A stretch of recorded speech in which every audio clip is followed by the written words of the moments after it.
નમસ્કાર. વેબિનારમાં જોડાયેલ દરેકનું સ્વાગત છે. આજે ગિરનારી મંડળનો 722મો વેબિનાર છે. વક્તા છે આણંદના ડૉક્ટર ભવભૂતિભાઈ એમ મહેતા સાહેબ, જેઓ આપણને દૂધ અને દૂધની બનાવટો વિશે માહિતી આપશે. ડૉક્ટર ભવભૂતિભાઈ મહેતા સાહેબ કામધેનુ યુનિવર્સિટીની જે ડેરી સાયન્સ કોલેજ આણંદ ખાતે છે, એમાં ડેરી કેમિસ્ટ્રી વિભાગમાં સહપ્રાધ્યાપક અને વડા છે. 2006થી તેઓ પ્રોફેસર તરીકે કાર્યરત છે. 50થી વધુ રિસર્ચ પેપર્સ પ્રકાશિત થયેલ છે. 5 બુકનું એમણે એડિટિંગ કર્યું છે અને 12થી વધુ વિદ્યાર્થીઓને એમણે એમટેકમાં ગાઈડ કરેલ છે. તો ડૉક્ટર ભવભૂતિ મહેતા સાહેબને વિનંતી કે તેઓ પોતાનું વક્તવ્ય હવે શરૂ કરી શકે છે. વિષય છે દૂધ અને દૂધની બનાવટો. નમસ્કાર સાહેબ. જય ધન્વંતરી.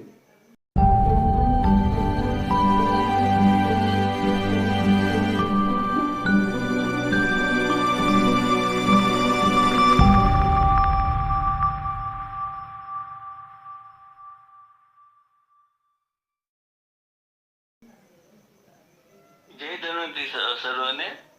તો અત્રે ઉપસ્થિત સર્વે મહાનુભાવો, મિતાલિયા સાહેબ, પુરોહિત સાહેબ, ધ્રુવ સાહેબ અને અન્ય સાથી મિત્રો, તો આજનો મારો મુખ્ય વિષય છે દૂધ અને દૂધની બનાવટો. બરાબર. તો અગાઉના મારા 2 વેબિનારમાં મેં દૂધ, અલગ અલગ પ્રાણીઓના દૂધ, ગાય, ભેંસ, બકરી, ઘેટું, કેમલ, ઊંટના દૂધ અને એના બંધારણ વિશે આપણે ઓલરેડી ચર્ચા કરેલી હતી. તો હવે સૌપ્રથમ આપણે કોઈ બી દૂધ કે દૂધની બનાવટોની વાત કરીએ તો ડેરી ઇન્ડસ્ટ્રી છે, દૂધનો જે ઉદ્યોગ છે, એમાં દૂધ કેવી રીતે આવે એના વિશે હું થોડુંક તમને અહીંયા જણાવટથી સવિસ્તારથી જણાવી. સૌપ્રથમ શું હોય છે કે જે દૂધાળા ઢોર હોય ગામડાઓમાં, આ જે કોઓપરેટિવ સોસાયટીની માળખાની વિશે હું વાત કરીશ કે જે કોઓપરેટિવ સોસાયટી હોય ગામડામાં, લોકો ગાય કે ભેંસ નું દૂધ નિયમિત દોતા હોય છે. એ લોકો સભાસદ હોય છે મંડળીના. એને શું કહે, દૂધ સહકારી મંડળી. એ બધું દૂધ એ લોકો દોઈ, ગાયને વ્યવસ્થિત દોઈ અને એ દૂધ સહકારી મંડળીમાં, આ બલ્ક કુલર છે, ધીસ ઇઝ બલ્ક કુલર, એમાં દૂધ ભરાવતા હોય છે. હવે જે બલ્ક કુલરમાં શું હોય છે કે દૂધનું તાપમાન 5 ડિગ્રીથી ઓછું તાપમાને દૂધને સ્ટોર કરી રહેતા હોય છે. અને દૂધ સ્ટોર કર્યા પછી આ મિલ્ક ટેન્કર દ્વારા મુખ્ય જે ડેરી છે એમાં દૂધ એ લોકો જતું હોય છે. આ જે ઘણી વખત તમે કોઈ ડેરીની મુલાકાત લીધી હોય તો ત્યાં બહારની સાઈડ તમે મોટા મોટા આવા જોશો તો એને સાયલો કહેવાય છે. અમારી ભાષામાં મિલ્ક સાયલો કહેવાય છે. અને મિલ્ક ટેન્કર દ્વારા આ દૂધ મિલ્ક સાયલોમાં જતું હોય છે અને મિલ્ક સાયલો દ્વારા અલગ અલગ પ્રોસેસિંગથી દૂધ અને દૂધની બનાવટો બનાવતા હોય છે. હવે કયા કયા પ્રોસેસિંગ થાય એ પહેલા હું થોડુંક તમને બ્રીફલી શીખવાડી દઈશ. તો સૌપ્રથમ આપણે જોઈએ તો જે ગાયો કે ભેંસો માંથી જે દૂધ લેતા હોય છે, એ દૂધ ટેન્કરો દ્વારા તમારે ડેરી ઇન્ડસ્ટ્રીમાં આવે. ડેરી ઇન્ડસ્ટ્રીમાં સૌપ્રથમ જેવું દૂધ આવ્યું એને ઠંડુ પાડવામાં આવે અને જે મોટા મોટા મેં અગાઉ સાયલો બતાવ્યા, એ સાયલોમાં દૂધ સ્ટોરેજ કરે અને પછી દૂધ સ્ટોર કર્યા પછી એને અલગ અલગ વિભાગમાં, અલગ અલગ સેક્શન કહેવાય અમારી ભાષામાં, અલગ અલગ સેક્શનમાં એ મોકલવામાં આવતું હોય છે. અમુક દૂધ છે એ આપણે બજારમાં તમે પાઉચમાં જે દૂધ મળતું હોય એને લિક્વિડ મિલ્ક કહેવાય છે. કે તો લિક્વિડ મિલ્ક બનાવવા માટે દૂધનું પ્રોસેસિંગ કરવામાં આવતું હોય છે. પછી દૂધ જતું હોય છે તમારે ચીઝ બનાવવામાં, માખણ બનાવવામાં, ક્રીમ બનાવવામાં, બરાબર, યુએસટી દૂધ બનાવવામાં. તો અલગ અલગ દૂધની જરૂરિયાત પ્રમાણે એ લોકો દૂધનું બાયફર્ગેશન કરતા હોય છે. તો મોટા ભાગના તમે જો તો ડેરી ઇન્ડસ્ટ્રીમાં 60 થી 70% લિક્વિડ મિલ્ક ઉપયોગ થાય છે. 60 થી 70%. રિમેનિંગ 30% દૂધ છે એ દૂધ અને દૂધની બનાવટોમાં ઉપયોગ થતું હોય છે. તો સૌપ્રથમ તમે જુઓ તો આ જે મિલ્ક સેપરેટર કહેવાય, મિલ્ક સેપરેટર. જ્યારે દૂધ તમારે ડેરી ઇન્ડસ્ટ્રીમાં આવે એ અલગ અલગ ફેટનું આવે, 4%, 5%, 6%, 7%, 8%. હવે જે પ્રમાણે આપણે દૂધ કે દૂધની બનાવટની જરૂર છે એ પ્રમાણે આ સેપરેટરમાંથી તમારે ફેટ અલગ કરવામાં આવે અને સ્કીમ મિલ્ક અલગ કરવામાં આવે. ફેટ અલગ કરી એને ક્રીમ તરીકે અલગથી એક સાયલોમાં સ્ટોર કરવામાં આવે. ક્રીમ સ્ટોરેજ ટેન્ક કહેવાય છે. અને એ ક્રીમ સ્ટોરેજ ટેન્કમાંથી જરૂરિયાત પ્રમાણે દૂધ ક્રીમ અને સ્કીમ મિલ્કનું સ્ટાન્ડર્ડાઇઝેશન કરવામાં આવે. ધારો કે મેં અગાઉના મારા વેબિનારમાં તમને કીધું હતું કે સ્ટાન્ડર્ડાઇઝ સ્પેશિયલાઇઝ મિલ્ક સે ફોર એક્ઝામ્પલ આપણે ઘણી વખત પાઉચમાં જોતા હોઈએ છીએ અમૂલ શક્તિ, અમૂલ ગોલ્ડ, અમૂલ તાજા, તો એમાં અલગ અલગ ફેટ પર્સેન્ટેજ હોય છે. ધારો કે તમે અમૂલ શક્તિની વાત કરીએ તો એમાં 4.5% ફેટ, 8.5% એસએનએફ. તો તમારી પાસે 6% વાળું દૂધ હોય તો એમાંથી આ લોકો 1.5% ક્રીમ કાઢી નાખે છે. એમાં પછી એસએનએફ વધારવા માટે ઘણી વખત સ્કીમ મિલ્ક અથવા સ્કીમ મિલ્ક પાવડરનો ઉપયોગ કરતા હોય છે. અને ધીમે ધીમે પછી દૂધને પેસ્ચ્યુરાઇઝેશન કરવામાં આવે છે. પેસ્ચ્યુરાઇઝેશન એટલે તેમાં હીટિંગ કરવામાં આવે છે. સાદી ભાષામાં પેસ્ચ્યુરાઇઝેશનની વ્યાખ્યા જોઈએ તો 72 degree centigrade for 15 to 16 second, 72 degree તાપમાને 15 થી 16 સેકન્ડ સુધી દૂધને હોલ્ડિંગ કરવામાં આવતું હોય છે. પરંતુ હવે ધીમે ધીમે 72 ની જગ્યાએ ઘણી વખત 75, 76, 78 ડિગ્રી સુધી બી દૂધને ગરમ કરી અને એને ઠંડુ પાડવામાં આવતું હોય છે. પછી ઘણી વખત જે દૂધની બનાવટો છે, ધારો કે યુએસટી મિલ્ક છે, અલ્ટ્રા હાઈ ટેમ્પરેચર મિલ્ક છે, અથવા બજારમાં તમારે ફ્લેવર મિલ્ક મળે છે. તો એ ધારો કે આપણે ઘરે દૂધ લઈએ, ગરમ કરીએ અને એને ઠંડુ પાડ્યા પછી મૂકી રાખીએ તો ઉપર ક્રીમ લેયર તર જામી જાય છે, મલાઈ જામી જાય છે. પણ ધારો કે તમારે કોઈ દૂધ છે એનું શેલ્ફ લાઈફ 3 મહિના, 4 મહિના, 90 દિવસ એવી દિવસ વાળું દૂધ તમે બજારમાં પીધું જ હશે તો એ દૂધમાં લોકો હોમોજનાઇઝેશન કરી નાખે. હોમોજનાઇઝેશન એટલે શું કે દૂધમાં જે એના ફેટ ગ્લોબ્યુલ્સ હોય એ ફેટને તોડી નાખે. અને ફેટ ગ્લોબ્યુલ્સની જનરલી સાઇઝ તમે જુઓ નોર્મલ દૂધમાં 2 થી 22 માઇક્રોન સાઇઝ હોય છે. એ 2 થી 22 માઇક્રોન સાઇઝને લેસ દેન 2 માઇક્રોન સાઇઝમાં કરી નાખે. That is called homogenization. તો હોમોજનાઇઝેશન કરવાવાળા દૂધમાં શું ફાયદો થાય કે દૂધ તમે ઇવન મૂકી રાખો તો ઉપર ક્રીમ લેયર તર જામે નહીં. એટલે ઘણી વખત આપણે તમે ટી સ્પેશિયલ દૂધ બજારમાં મળે છે તો એવા દૂધનું તમે ચા બનાવો ને એ ઘાટી બને, ઘાટું. પણ જો એવા દૂધનું તમે દહીં બનાવો અથવા તો તર બનાવવાની કોશિશ કરો તો ઉપર તર જામે નહીં. તો ઘણી વખત આપણા ઘરે લેડીઝ હોય એ કે ભાઈ આ દૂધમાં તો ભેળસેળ કરવામાં આવે છે, આમાં મલાઈ જામતી નથી. પણ એનું કારણ શું છે? દૂધ હોમોજનાઇઝ થયેલું હોય. ટી સ્પેશિયલ દૂધની વાત છે. પણ નોર્મલ જે મિલ્ક છે, શક્તિ છે કે ગોલ્ડ છે કે સ્ટાન્ડર્ડ સ્પેશિયલાઇઝ મિલ્ક છે, ટોન મિલ્ક છે, ડબલ ટોન મિલ્ક, એમાં હોમોજનાઇઝેશન કરવામાં આવતું નથી. ટૂંકમાં તમે કહીએ કે જે દૂધને અથવા દૂધની બનાવટો તમારે લાંબા સમય સુધી જાળવી રાખવું હોય તો એવા દૂધમાં તમે હોમોજનાઇઝેશન કરવાથી દૂધમાં ક્રીમ લેયર જામે નહીં. આ થઈ જનરલ પ્રોસેસિંગની વાત, બરાબર. હવે જનરલી આપણે શું કરતા હોય છે કે જ્યારે બી ખેડૂતો છે દૂધ તમારે મંડળીમાં લઈને આવતા હોય, દરેક ખેડૂતો 5 લીટર, 2 લીટર, 3 લીટર, 10 લીટર જેવી એમનું ગાયો કે ભેંસો, કે જેવું દૂધ તમારે સહકારી મંડળીમાં દૂધ ભરાવે તો એ પહેલા એનું ફેટ, એસએનએફ અને એનું બધું રાસાયણિક બંધારણ જે છે એનું એનાલિસિસ કરવામાં આવતું હોય છે, બરાબર. એટલે કદાચ કોઈને અમુક વખતે સડનલી ફેટ વધી ગયા તો જે તે સહકારી મંડળીના જે ત્યાં સભાસદો હોય, સભ્યો હોય, એમને ખબર પડે કે આ દૂધમાં કોકે ભેળસેળ કરવામાં આવેલી છે તો ત્યાં એ દૂધ પકડી પાડે. અથવા તો એમને જો ડાઉટ લાગે ના આમાં શું છે, થોડુંક આપણે ડાઉટફુલ છે તો એવું દૂધનું સેમ્પલ અલગથી ભેગું કરી અને જે મોટી ડેરી છે ત્યાં મોકલવામાં આવે, ત્યાંનું એનાલિસિસ કરવામાં આવે. અને દરેક ડેરી ઇન્ડસ્ટ્રીમાં જીસી ગેસ ક્રોમેટોગ્રાફી ઇન્સ્ટોલ કરવામાં આવે છે. એટલે કે જે સહકારી મંડળી વાળાથી જે દૂધ આવતું હોય એમાં ભેળસેળનું પ્રમાણ ઓલમોસ્ટ નહીવત જેવું જ હોય. એટલે કે જનરલી દૂધ તમે રો મિલ્ક કલેક્શન કરો, રો મિલ્કને સ્ટોરેજ કરો, સ્ટોરેજ કર્યા પછી પ્રોસેસિંગ કરો. હવે દૂધ અને દૂધની બનાવટ તો વિપુલ પ્રમાણમાં છે. સ્ટાર્ટિંગ ફ્રોમ તમે જો તો યોગર્ટ એટલે દહીં છે, માખણ છે, ક્રીમ છે, દૂધ છે. દૂધમાં બી પાછા અલગ અલગ પ્રકાર આવે. ફ્લેવર મિલ્ક છે, ફ્લેવર મિલ્કમાં તમે કેસર વાળું ફ્લેવર મિલ્ક જો, ઇલાયચી વાળું ફ્લેવર મિલ્ક જો, બદામ પિસ્તા વાળું ફ્લેવર મિલ્ક જો, ઘણા બધા એના અલગ અલગ ટાઈપ્સ પ્રકાર થાય. પછી તમે હોલ મિલ્ક જુઓ, ઘણા લોકો હવે ડોક્ટરો એવું અમુક માન્યતા છે કે વધારે ચરબીવાળું દૂધ પીઓ તો તમારે હાર્ટનો પ્રોબ્લેમ થાય, આ થાય, એટલે હવે લોકો સ્કીમ મિલ્ક તરફ વળ્યા છે. એને આપણે તમે બજારમાં જોતા હશો તો એસએનટી સ્લીમ એન્ડ ટ્રીમ મિલ્ક મળે છે, જેમાં તમારો ફેટ પર્સન્ટ બી ઓછા હોય છે, અથવા તો ડબલ ટોન મિલ્ક મળે એમાં 1.5% ફેટ છે, સ્કીમ મિલ્ક મળે એમાં મેક્સિમમ 0.5% ફેટ વધારે હોવું જોઈએ નહીં. પછી દૂધમાંથી દૂધની બનાવટો ચીઝ બને છે, ક્રીમ બને, પછી તમે ઘી બનાવો છો, દૂધનો પાવડર બનાવો છો. દૂધના પાવડરમાં બી અલગ અલગ પ્રકાર છે, skim milk powder, whole milk powder, instant powder, Amulya. પછી દૂધ આપણે ધારો કે દૂધને ફાડી નાખો, જ્યારે પનીર બનાવો તો દૂધને આપણે ફાડતા હોય છે લીંબુના ફૂલ નાખીને, તો જે પાણી જેવો ભાગ નીકળ્યો ગ્રીનિશ, એને અમે વે કહેવાય. તો વેમાંથી વે પાવડર, વે પ્રોટીન કન્સન્ટ્રેટ, અલગ અલગ પ્રકારના તમે પાવડર બી બનાવી શકો છો. એ જનરલ વાત થઈ. દરેકમાં આપણે ડિટેલમાં આગળ હું ડિસ્કસ કરશું. હવે દૂધમાં વે મેં વાત કરી, ચીઝ છે, તમે જો તો હજારથી બી વધારે પ્રકારના ચીઝ અને ચીઝની વેરાયટી જોવા મળે છે.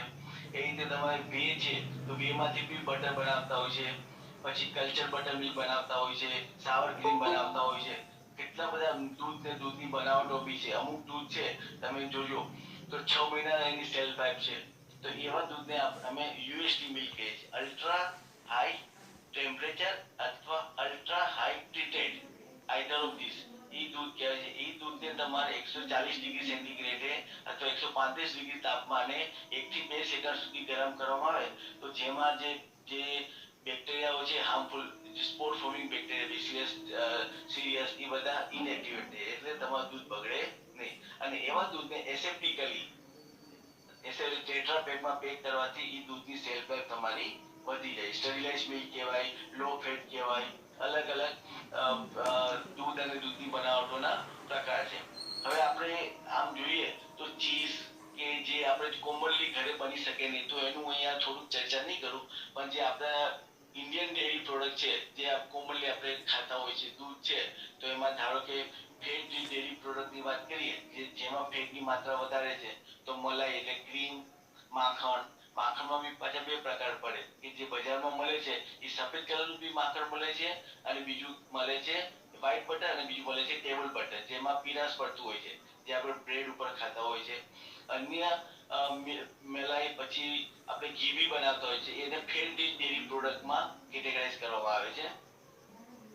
પછી અમુક દૂધ છે એને આપણે ગરમ કરીએ છીએ, એને હીટ ડેસિકેટેડ પ્રોડક્ટ કહેવાય, કે એનો મતલબ કે દૂધમાંથી જે પેદાશ બને છે, દૂધ પ્રોડક્ટ બને છે, એ ગરમ કરતા મળે એને શું કહેવાય, હીટ ડેસિકેટેડ પ્રોડક્ટ. એનો મતલબ કે દૂધને ગરમ કરવાથી, ઘાટું કરવાથી જે દૂધની બનાવટો બને એ હીટ ડેસિકેટેડ પ્રોડક્ટના ક્લાસિફિકેશનની અંદર સમાવવામાં આવે છે. ધારો કે ખોવા, આપણે બનાવો તો દૂધને ઉકાળ કરીએ, પાણીનો ભાગ જતો રહે તો ખોવા બને.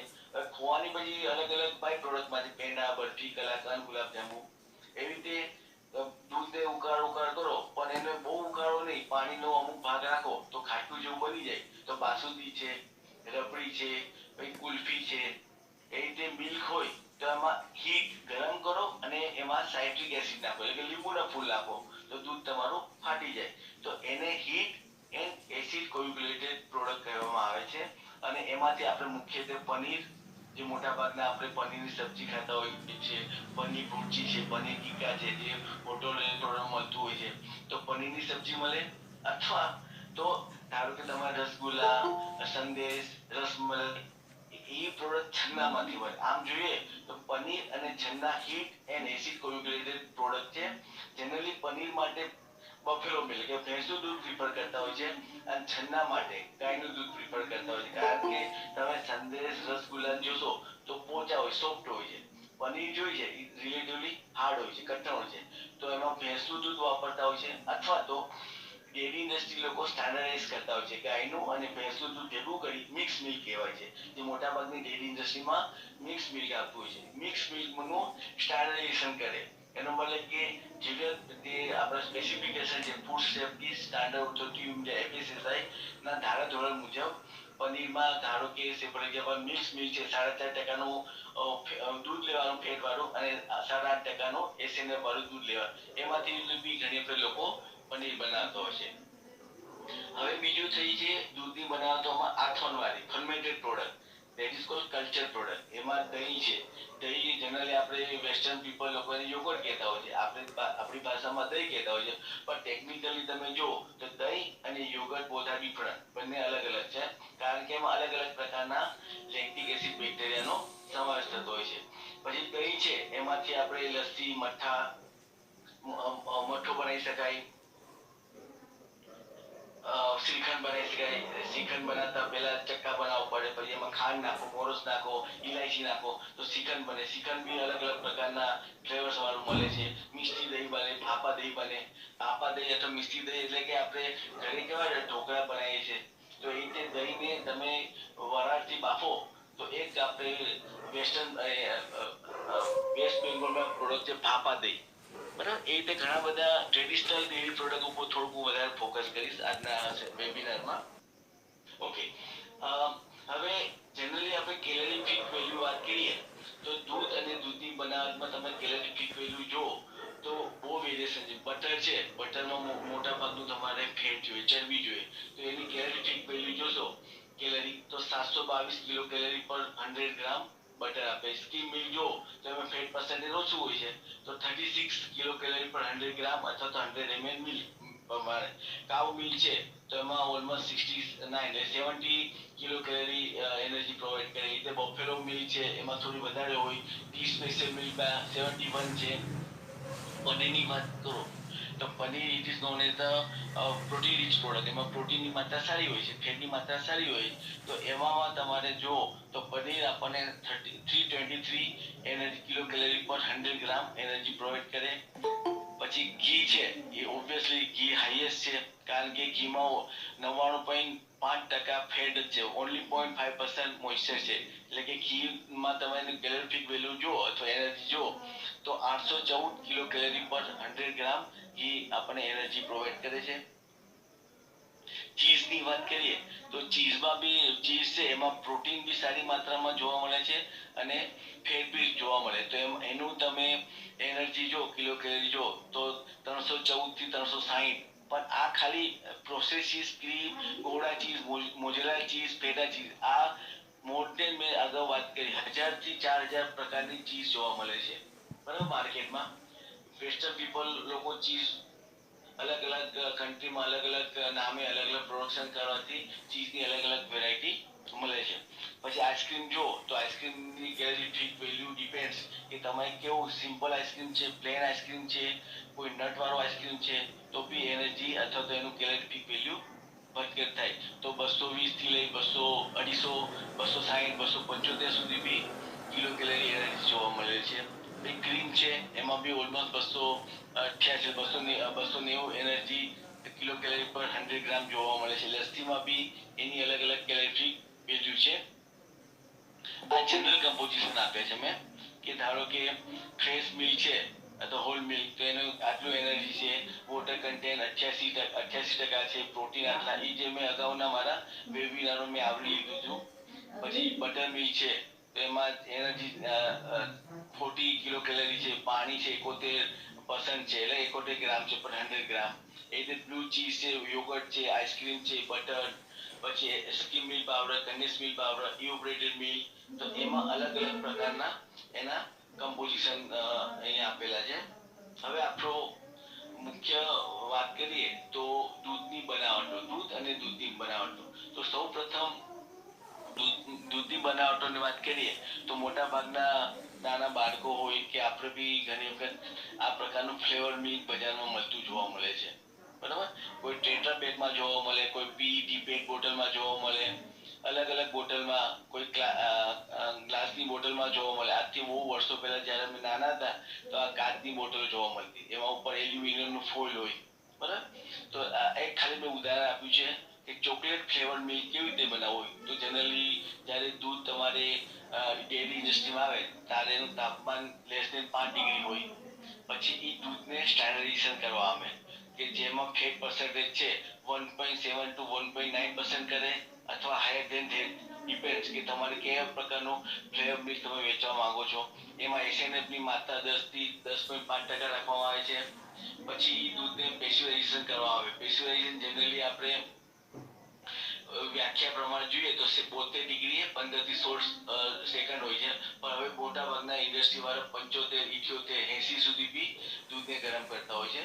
પછી દૂધને ગરમ કરી એને ફરીથી સ્ટાઇલોમાં સ્ટોર કરવા, ઠંડુ પાડવામાં આવે છે.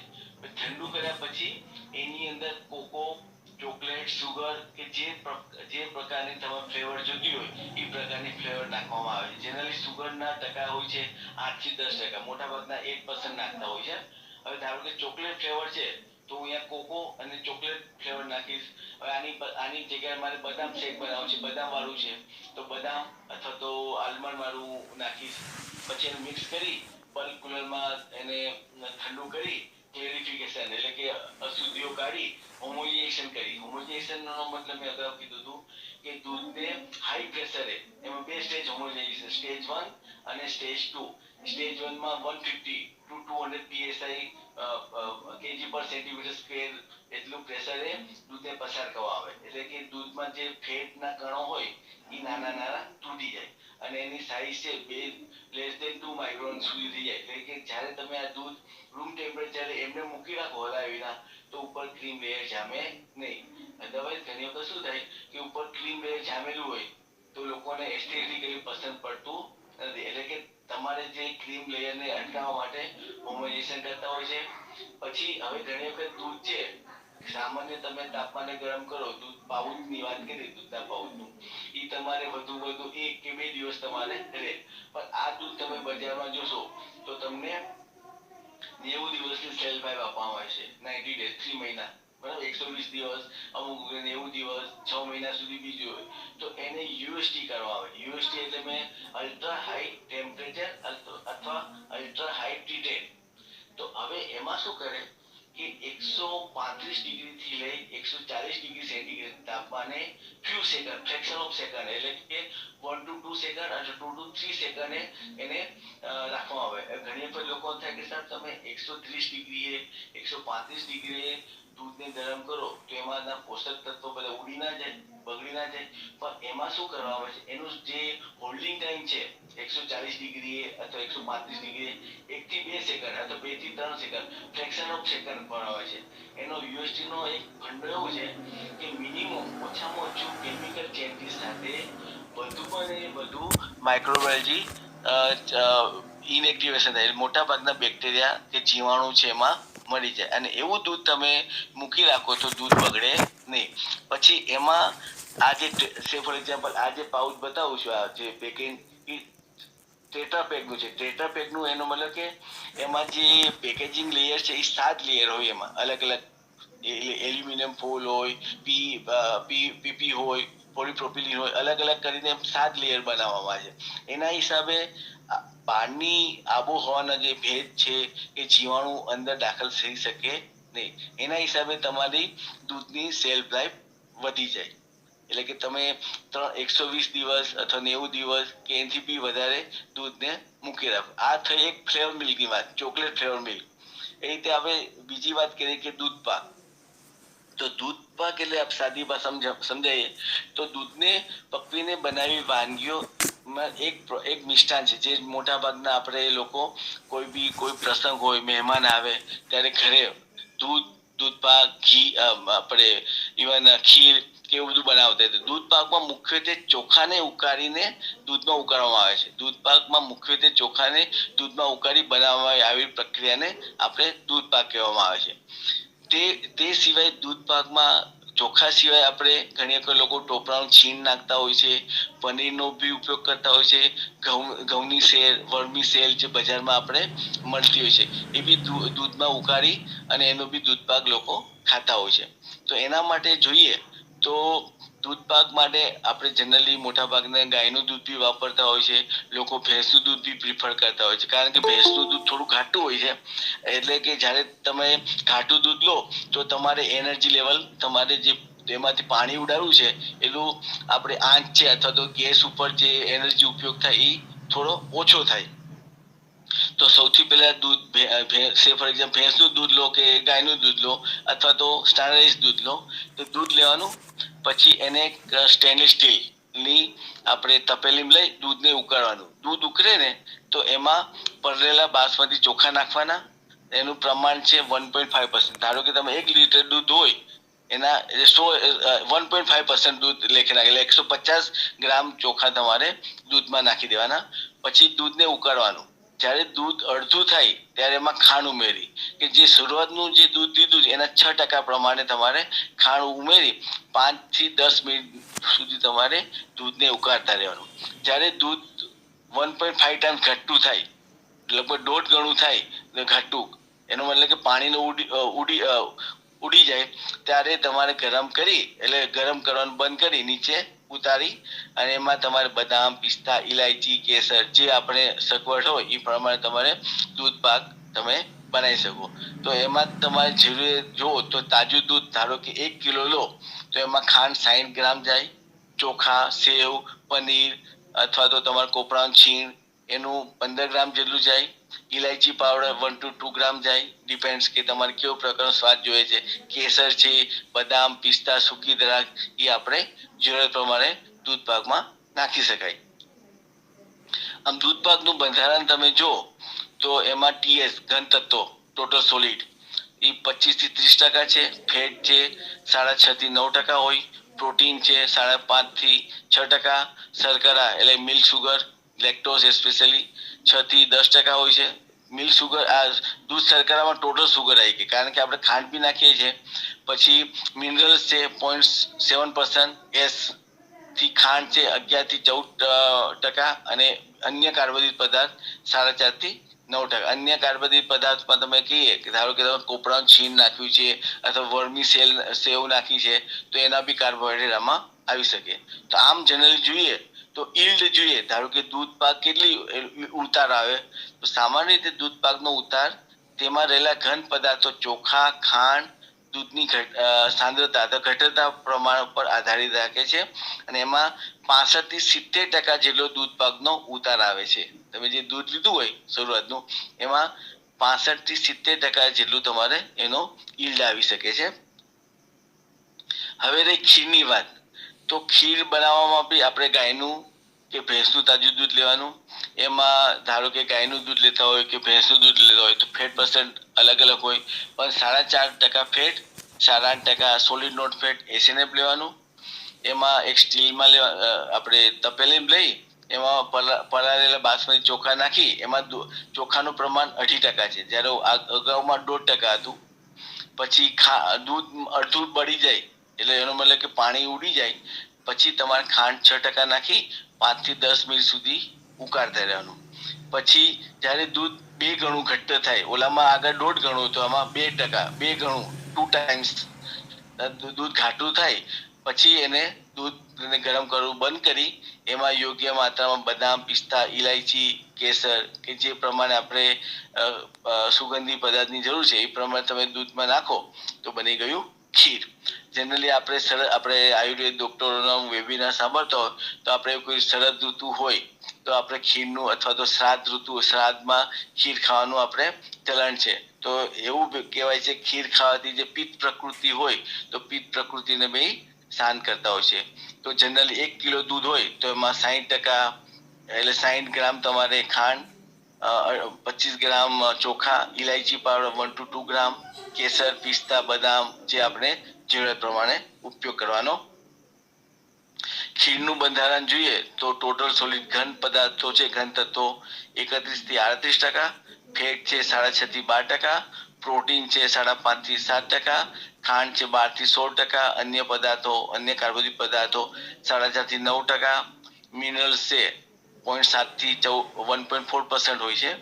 અને આમ જોઈએ તો ખીરનો ઉતાર છે 50 થી 95% સુધીનો જોવા મળે છે. આ જસ્ટ એવરેજ છે, આમાં વધઘટ બી થઈ શકે. તમે કેવા પ્રકારનું દૂધ લીધું છે, એની કેટલું તમે ઉકાળ્યું છે એ પ્રમાણે ખીરનો ઉતાર છે કે ઈલ છે એ વધઘટ થઈ શકે. બાસુંદી, હવે બાસુંદી આપણે જે હીટ ડેસિકેટેડ પ્રોડક્ટમાં આવે, એ તમારે દૂધ ધારો કે 4.5% ફેટ વાળું દૂધ લો તો એને તમે ધીમે ધીમે દૂધને ગરમ કરવાનું, પણ ધ્યાન રાખવાનું કે નીચે કોઈ દૂધ છે વાસણના તળિયે દાજી જાય નહીં. પછી દૂધને આશરે 2 ટાઈમ્સ 2 ગણું ઘટ્ટ થાય ને ત્યારે દૂધના વજનના 5% પ્રમાણે તમારે મોરસ એટલે કે ખાંડ નાખી અને દૂધ ઘટ્ટ કરવાની પ્રક્રિયા ચાલુ રાખવાની. એટલે કે શરૂઆતમાં તમારે દૂધ લેવાનું, દૂધને ધીમે ધીમે ધીમે તાપમાને ગરમ કરવાનું.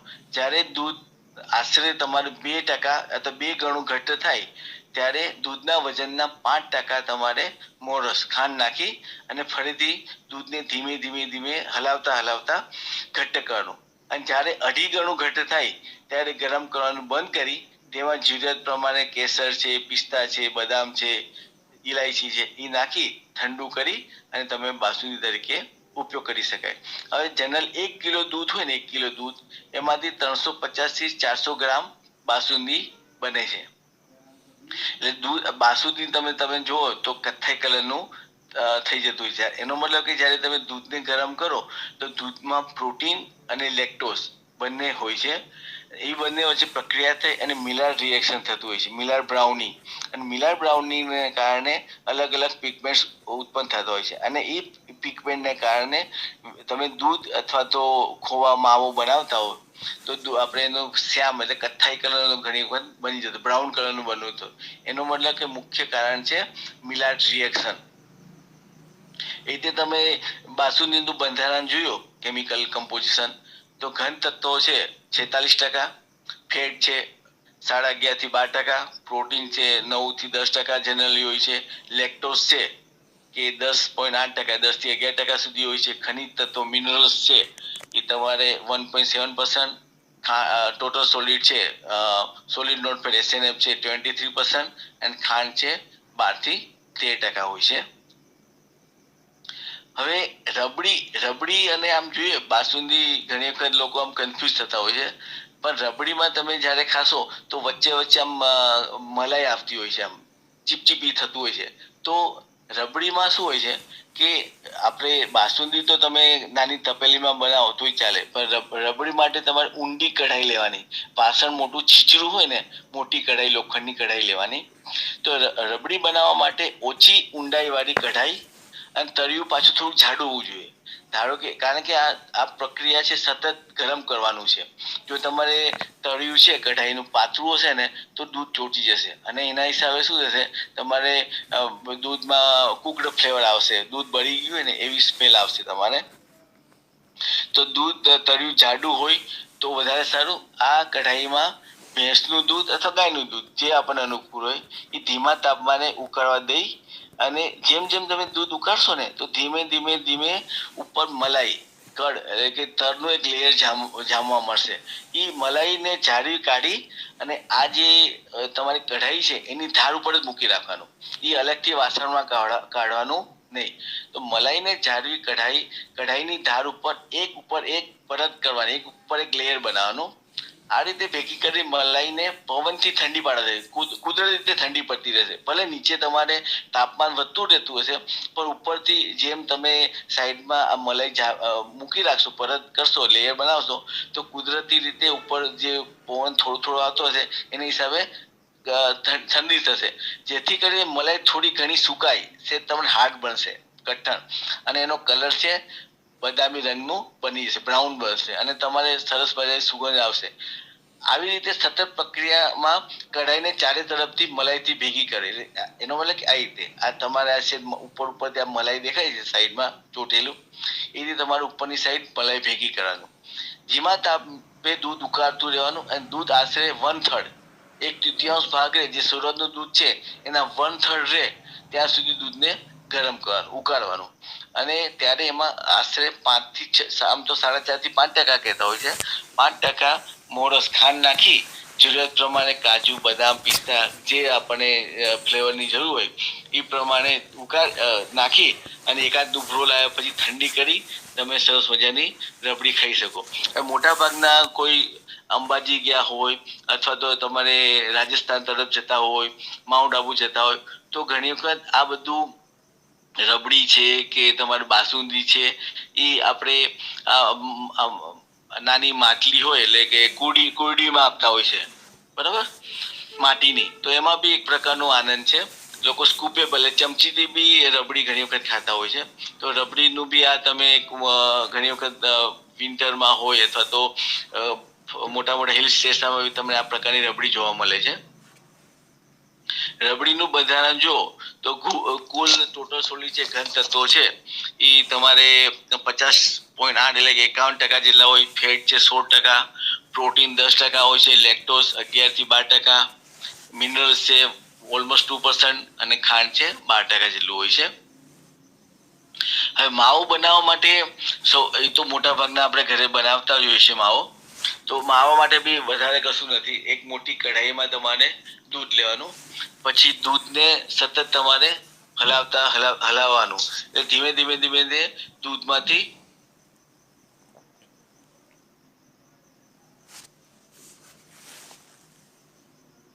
દૂધ ચોટી જાય નહીં.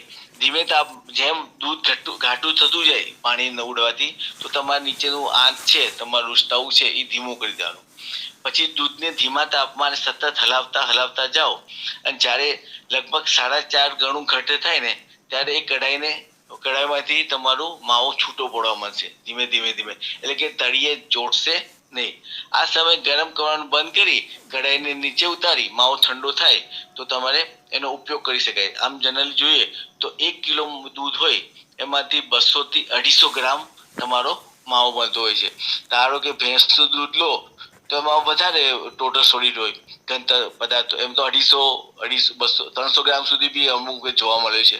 ગાયનું દૂધ હોય એમાં TS ટોટલ સોલિડ ઘન તત્વો ઘન પદાર્થ ઓછા હોય તો તમારે 200, 220 ગ્રામ, 225 ગ્રામ જેટલો તમારે માવો મળતો હોય. હવે માવાના બી ઘણા બધા પ્રકાર છે, બરાબર. એક પિંડી માવો છે, ધાપ માવો છે, દાણેદાર માવો એટલે કે કણી માવો.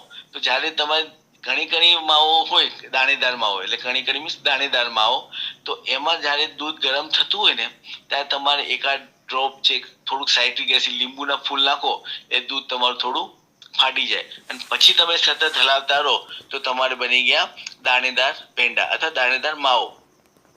તો હવે એમાં તમે જો પિંડી એટલે કે લોટ, જો પિંડી એટલે તમારે એનો આપણે કેવો લોટનો પિંડો હોય.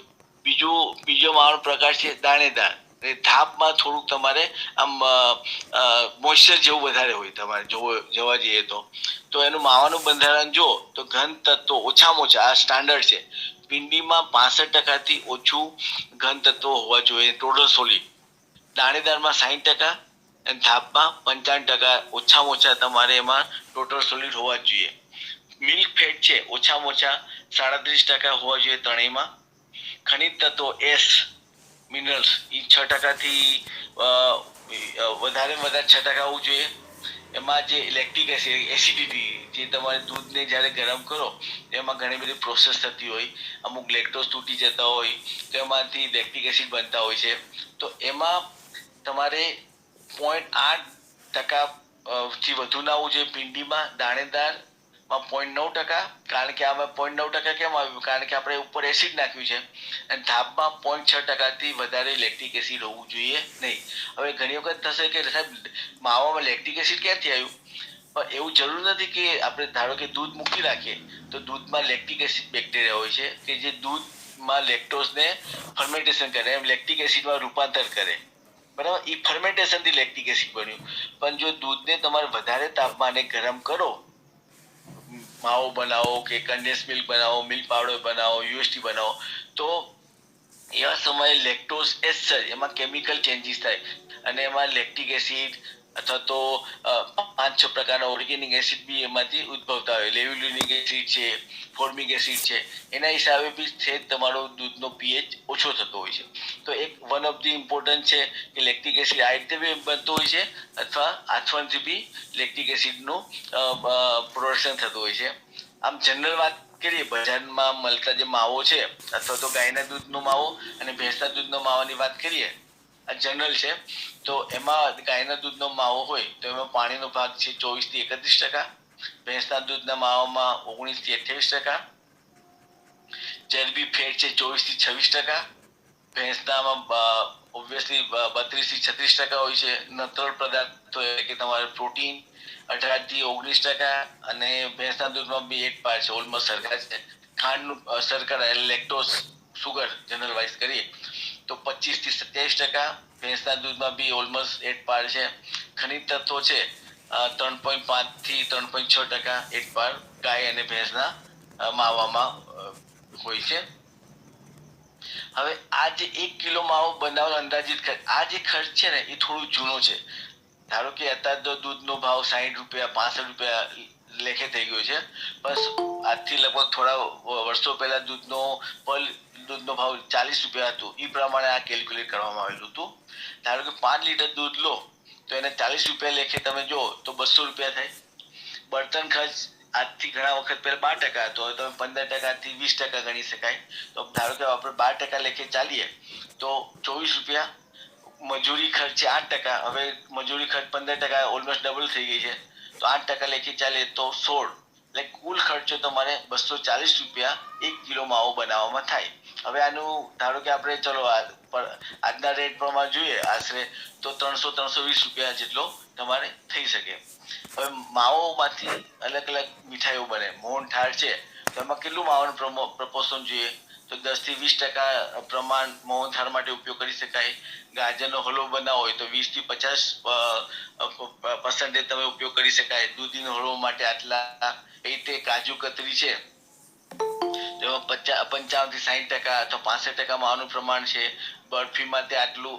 તો અલગ અલગ માવામાંથી જે મીઠાઈ બનાવતા હોય તો અલગ અલગ તમારે માવાનું પ્રપોર્શન લેવું પડે. ગુલાબજાંબુ છે તો ઓલમોસ્ટ 100% તમારે માવા માંથી બનતું હોય, એમાં 20% તમે મેંદો નાખો તો ગુલાબજાંબુમાં 75 થી 80% તમારે માવો હોય. રિમેનિંગ ઘણી વખત મેંદો હોય અથવા તો આરાલોટ હોય અથવા તો તમારે જે ફરાળી ગુલાબજાંબુ ખાવો હોય તો સિંગોડાનો લોટ બી નાખતા હોય છે. તો ધારો કે પેંડા બનાવ હોય, આ એક ઉદાહરણ આપ્યું છે. તો પેંડા બનાવવા માટે સૌપ્રથમ આઈતર તમે માવો બનાવો પછી એમાં ખાંડ મિક્સ કરી ગરમ કરો તો બી પેંડા બનતા હોય. અથવા દૂધમાં શરૂઆતમાં જ દૂધમાં તમે મોરસ નાખી અને માવો બનાવો અને પછી માવાના અલગ અલગ શેપ આપી ગોળ શેપ આપી તમે પેંડા બનાવતા હોય. તો ધારો કે દૂધમાંથી પેંડા બનાવવાનું ફ્લોચાર્ટ અહીંયા આપ્યું છે. તમારે દૂધ લેવાનું, દૂધને વ્યવસ્થિત રીતે ગાળી અને માવાના જેટલા વજનના ત્રીજા ભાગના મોરસ ઉમેરવી. તમારે જેટલો માવો એક્સપેક્ટ કરતા હોય, ધારો કે તમારે માવાની ઈલ્ડ છે 20% છે, ધારો 1 કિલોમાંથી 200 ગ્રામ મળે એટલે 20% તમારે ઈલ્ડ મળી તો એના ત્રીજા ભાગ મોરસ તમારે ઉમેરવાની. પછી એને ધીમા તાપમાને ગરમ કરી ઘટ થાય ત્યાં સુધી ગરમ કરી અને પછી ગરમ કરવાનું બંધ કરી જરૂરત પ્રમાણે તમારે ઇલાયચી જે બી ફ્લેવર છે એ તમારે નાખી અને આશરે 15 થી 20 ગ્રામ વજનના પેંડા બનાવવાથી તમારે સરસ મજાના પેંડા બની જાય. 1 કિલો દૂધમાંથી 250 થી 300 ગ્રામ પેંડા બને. બરાબર. માવો બી 200 થી 250 ગ્રામ મળે. હવે અહીંયા તમારે ખાંડ આવ્યું તો થોડુંક એનો ઉતાર છે, ઈલ છે તમારું પેંડાનું વધી જાય. તો તાજો માવો ધારો કે 500 ગ્રામ લો તો ખાંડ માવાના વજનના 30 થી 35% તમારે ખાંડ નાખવાની, એટલે 150 થી 175 175 ગ્રામ ખાંડ હોય. ઇલાયચીનો ભૂકો જરૂરત પ્રમાણે, કેસર છે, ચારોળી, બદામ, પિસ્તા જરૂરત પ્રમાણે એ તમારે માવાનો ઉપયોગ અલગ અલગ પેંડા બનાવી શકાય. આ રહ્યું. પછી પેંડાનું તમારે બંધારણ જો કેમિકલ કમ્પોઝિશન તો એમાં ભેજનું પ્રમાણ સરેરાશ 14%, ફેટ છે 19%, પ્રોટીન છે 15%, ખાંડ છે 33%, દૂધ શર્કરા એટલે મિલ્ક તમારા કાર્બોહાઈડ્રેટ છે શર્કરા, લેક્ટોઝ 15% અને અન્ય મિનરલ્સ 2.5% જેટલું. આ સરેરાશ એવરેજ છે. લઘુત્તમ અને મહત્તમ વેરીસ કે કેવા પ્રકારના તમારે પેંડા છે. આ ઉપરાંત આપણે તમારે ગુલાબજાંબુ બનાવવો હોય તો ગુલાબજાંબુ બનાવવા માટે સૌથી પહેલા તો તમારે માવો જરૂર પડે. તો માવોમાં આશરે તમારે સે ફોર એક્ઝામ્પલ 1 કિલો માવો હોય તો એમાં મેંદો અથવા સોજી 200 ગ્રામ નાખવાનો, એટલે કે બરાબર 20% લેખે નાખવાનું. 100 ગ્રામ હોય તો 20 ગ્રામ, એટલે કે 1 કિલો એ 200 ગ્રામ. ખાંડ કે મોરસ છે 2 કિલો, એટલે ચાસણી બનાવવાની વાત છે. પછી આઈધર તમે કોઈ બી તેલ લઈ શકો, વનસ્પતિ તેલ, કોઈ કપાસિયું તેલ. મોટા ભાગના લોકો પામ ઓઇલ બી ઉપયોગ કરતા હોય છે તમારે જે એના દુવા તળવા માટે. 1 કિલો જેટલું જોઈએ. ખાવાના સોડા છે 4 થી 5 ગ્રામ, અને ઇલાયચી અથવા તો ગુલાબજળ, જે તમે ખાંડની ચાસણી હોય એમાં થોડુંક ઇલાયચી પાવડર અથવા ગુલાબજળ નાખો તો બધી એની સોડમ છે, સુવાસ છે, એ તમારે ગુલાબજાંબુ આવી જતી હોય છે. તો ગુલાબજાંબુ બનાવવા માટે ધારો કે તમે માવો લો, પેલા માવાને વ્યવસ્થિત રીતે મસળવાનો, ખૂબ વ્યવસ્થિત મસળો, પછી એમાં તમારે સોજી અથવા મેંદો નાખવાનો. ધારો કે કોઈને ફરાળી ગુલાબજાંબુ ખાવા હોય તો જે ફરાળી લોટ આવતો હોય આપણે એ સિંગોડાનો લોટ છે, બરાબર, એ બી નાખી શકાય. પછી એને વ્યવસ્થિત મસળવાનું. હવે એમાં ચપટી સોડા એટલે કે 4 થી 5 ગ્રામ, અથવા તો આપણે જો ઘરે બનાવો હોય જનરલી તો ચપટી સોડા નાખી અને વ્યવસ્થિત મસળી અને નાના નાના લુવા બનાવવાના. હવે લુવા બનાવો, બરાબર, એટલે જરૂરત પ્રમાણે તમારે સાઈઝ કે શેપના લુવા બનાવી મૂકી રાખવાના. સાયમલ્ટેનિયસલી તમારે કઢાઈમાં તેલ લેવાનું, તેલને ઉકાળવાનું વ્યવસ્થિત, એનું સરસ ગરમ થઈ જાય ને પછી આવતું જતું સેજ તમારે આપણે નહીં જોતા કે તેલ આવી ગયું કે નહીં, તો એ રીતે તમે ગુલાબજાંબુનો જે બોલ કહેવાય એ તમારે નાખી દેવાનું. એટલે શું થશે કે તેલ સારું આવ્યું હશે તો એની મેતે ગુલાબજાંબુ ઉપર આવી જશે. અને પછી એને થોડું તો હલાવવાનું, પણ કેવી રીતે હલાવવાનું? તેલને હલાવવાનું, ગુલાબજાંબુના બોલને હલાવવાનું નહીં. એ તેલને તમે ધીમે ધીમે ધીમે હલાવશો ને તો ચારે બાજુથી તમારે જે બોલ બન્યા છે ગુલાબજાંબુના, તો એમાં વ્યવસ્થિત રીતે હીટ પેનિટ્રેટ થશે અને તમારે કથ્થાઈ કલરના, બ્રાઉન કલરના ગુલાબજાંબુ બનશે. સાયમલ્ટેનિયસલી તમારે ખાંડની ચાસણી બનાવી. ઘણી વખત એક તારની કે 1.5 તારની કે 2 તારની તમે ચાસણી બનાવતા હોય છે, પણ આપણે પાતળી, જેટલી પાતળી સારી હોય એ તમારે હીટ ચાસણીનું પેનિટ્રેશન બોલમાં વ્યવસ્થિત થાય. હવે ચાસણી બનાવો, ધારો કે 50-50, 50-50, એટલે એક 1:1, એક ભાગ ખાંડ તો એક ભાગ પાણી. પછી ચાસણી બનાવો એટલે ઘણી વખત ચાસણીમાં તમે જોશો તો આમ કાળા કલરની ચાસણી બની જતી હોય છે. તો એમાં શું કરવાનું, જયારે ચાસણી બનાવતો હોય ને તો બરાબરનું ખાંડ ઓગળી જાય, પાણી સેજ ગરમ થઈ જાય, પણ એની અંદર 1 ચમચી કે 2 ચમચી તમારે દૂધ નાખી દેવાનું. તો દૂધ નાખવાથી શું થશે કે જે ખાંડનો બધું જે કચરો છે કાળા કલરનો, એ દૂધ સાથે પ્રક્રિયા થઈ અને આખું સ્કમ બની જશે, આમ આખું લોદા જેવું બની જશે. પછી તેને તમે ચમચીથી કાઢી નાખો અથવા વ્યવસ્થિત કાઢી નાખો તો જે તમારી ચાસણી છે એનો સરસ મજાનો પીરાશ પડતો કલર બની જશે. અને એની અંદર તમારે ઇલાયચી પાવડર નાખી શકો અથવા ગુલાબજળ નાખી અને તમારે જે લુવા ગરમ કરેલા લુવા થોડા ઠંડા થાય અને તમારે આમાં ચાસણી નાખી દેવાના. પણ નાખતી વખતે ધ્યાન રાખવાનું, ન તો ખાંડની ચાસણી બહુ ગરમ હોવી જોઈએ, ન તો લુવા બહુ ગરમ હોવા જોઈએ. થોડોક 3-4-5 કલાક મૂકી રાખો તો તમારે બની ગયા સરસ મજાના ગુલાબજાંબુ. પછી એના તમારે ખાલી એના ટોટલ સોલિડ જોયો ઘટકીય બંધારણ તો 70 થી 72% ઘન પદાર્થ છે, ટોટલ સોલિડ છે. પછી ચરબી, ફેટ છે 12 થી 13%, પ્રોટીન 11 થી 13%, કાર્બોહાઈડ્રેટ 40-45%, ખનિજ તત્વો મિનરલ્સ 1 થી 1.5%, ખાંડની ચાસણીનું પ્રમાણ 50 થી 60 હોય છે, બરાબર ટકા. પનીર બનાવવા માટે બી દૂધ લેવાનું. દૂધને પહેલા તમારે ઉકાળવાનું. આપણે ઘરે તો આપણી પાસે થર્મોમીટર ના હોય, પણ આમ જનરલ 90 ડિગ્રીએ મેં આ જે પ્રોસિજર આપી ઇન્ડસ્ટ્રી પ્રોસિજર છે, પણ જો તમે ઘરે બનાવવું હોય તો દૂધ લેવાનું. દૂધને આમ તો આપણે જનરલી એક ઉભરો આવે ત્યાં સુધી 1-2 ઉભરો લાવવાનો. પછી દૂધને થોડું ઠંડુ કરવાનું. ઠંડુ એટલે કે લગભગ 5-1 મિનિટ મૂકી રાખો એટલે દૂધનું તાપમાન 100 ડિગ્રી અથવા 90 ડિગ્રીથી ઘટીને 70 ડિગ્રી થાય, એટલે એમાં ધુમાડા નીકળવા જોઈએ. પછી સાથે સાથે તમારે એક તપેલીમાં સાઇટ્રિક એસિડ અથવા લીંબુના ફૂલ હોય ને એમાં 1% લીંબુના ફૂલનું દ્રાવણ બનાવી તમારે ધીમે ધીમે ધીમે દૂધમાં નાખતા રહેવાનું. ધારો કે આપણે લીંબુના ફૂલ તો ઘરે હોય, એ ના કરવું હોય તો દૂધમાં લીંબુ લીંબુ હોય ને એનું અડધું ફાડ્યું કરી અને લીંબુનો રસ નીચવાનો. એક સાથે નહીં નીચવાનો, ધીમે ધીમે નીચવતા જાઓ, હલાવતા જાઓ, નીચવતા થાવ. તો એમ કરતા કરતા તમે જોશો તો ધીમે ધીમે ધીમે દૂધ ફાટી જશે. અને દૂધ ફાટી ગયું તો એને કોગ્યુલેશન કહેવાય. દૂધ ફાટી ગયું તો ફાટેલો ભાગ છે ને ધીમે ધીમે વધારે ફાટવા માંડશે. પછી તમારે દૂધને હલાવવાનું બંધ કરી અને 10-15 મિનિટ મૂકી રાખવાનું. 10-15 મિનિટ મૂકી રાખો એટલે શું થાય, જે ફાટેલો ભાગ છે એ તળિયે બેસી જાય અને ઉપરનું જે પાણી છે એને અમારી ભાષામાં વે કહેવાય, વે, બરાબર, જે તમારે ગ્રીસ લીલાશ પડતું તમારે વે જોવા મળે છે. એ વેને અલગથી તમારે મૂકી રાખો. હવે વે માંથી તમે એમાં ખાંડ નાખી દો, ફ્લેવર નાખી દો, ગરમ કરી ઠંડુ કરો તો વે પીણું બની જાય. એનું બી અલગથી આઈસ્ક્રીમ ઇન્ડસ્ટ્રીમાં બી ઉપયોગ થાય છે. લોકો વે પાવડર બી બનાવતા હોય છે. એ તો મોટી પ્રોસેસ છે, પ્રક્રિયા અલગ છે.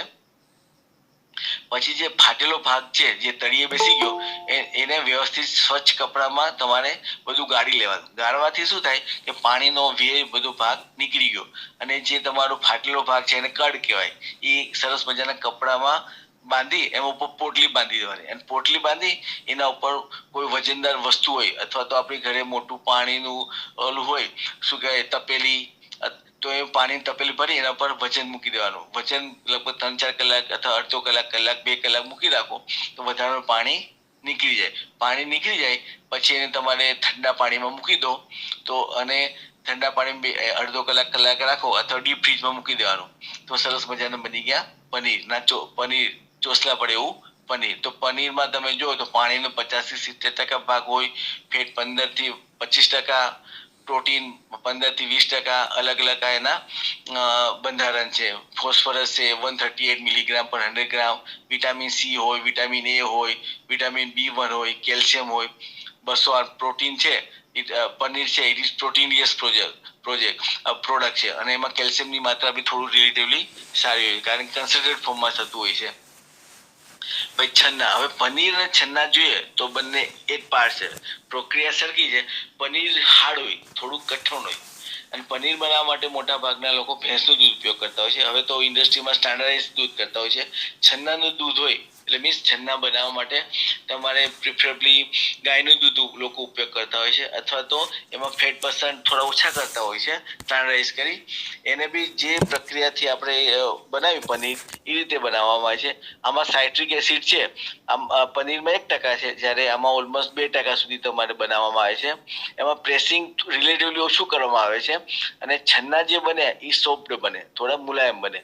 છન્નામાંથી તમે રસગુલ્લા, પછી સંદેશ, અલગ અલગ પ્રકારનું તમે રસમલાઈ, રસમાધુરી, જે તમે જે રીતે નામ આપવું હોય એ રીતે અલગ અલગ લોકો અલગ અલગ રીતે બનાવતા હોય છે. તો રસગુલ્લા હોય ધારો કે, તો એમાં 54-56% પાણી છે, પ્રોટીન છે, ફેટ છે, અલગ અલગ પ્રકાર છે. રસગુલ્લા તમારે બનાવો હોય તો ગાયનું તાજું દૂધ 1 લીટર લો, તો એમાં લીંબુના ફૂલ 2-3 ગ્રામ, ખાંડ, એના માટે અલગથી ચાસણી બનાવવાની, બરાબર. હવે મેં ગુલાબજાંબુમાં આપણે શું કરીએ, તેલમાં તળતા હોય છે એના જે લુવા હોય છે, જ્યારે આમાં તમારે ખાંડમાં તળવાના. જે આના જે રસગુલ્લા લુવા બનાવો એ ખાંડમાં તળવાના, અને ધીમે ધીમે ધીમે ધીમે તળતા જાઓ, તમારે સોફ્ટનેસ થશે અને ફૂલી જશે. એટલે 500 ગ્રામ ખાંડ, પાણી 500 ગ્રામ, એટલે 1:1 ડાયલ્યુશન થઈ ગયું.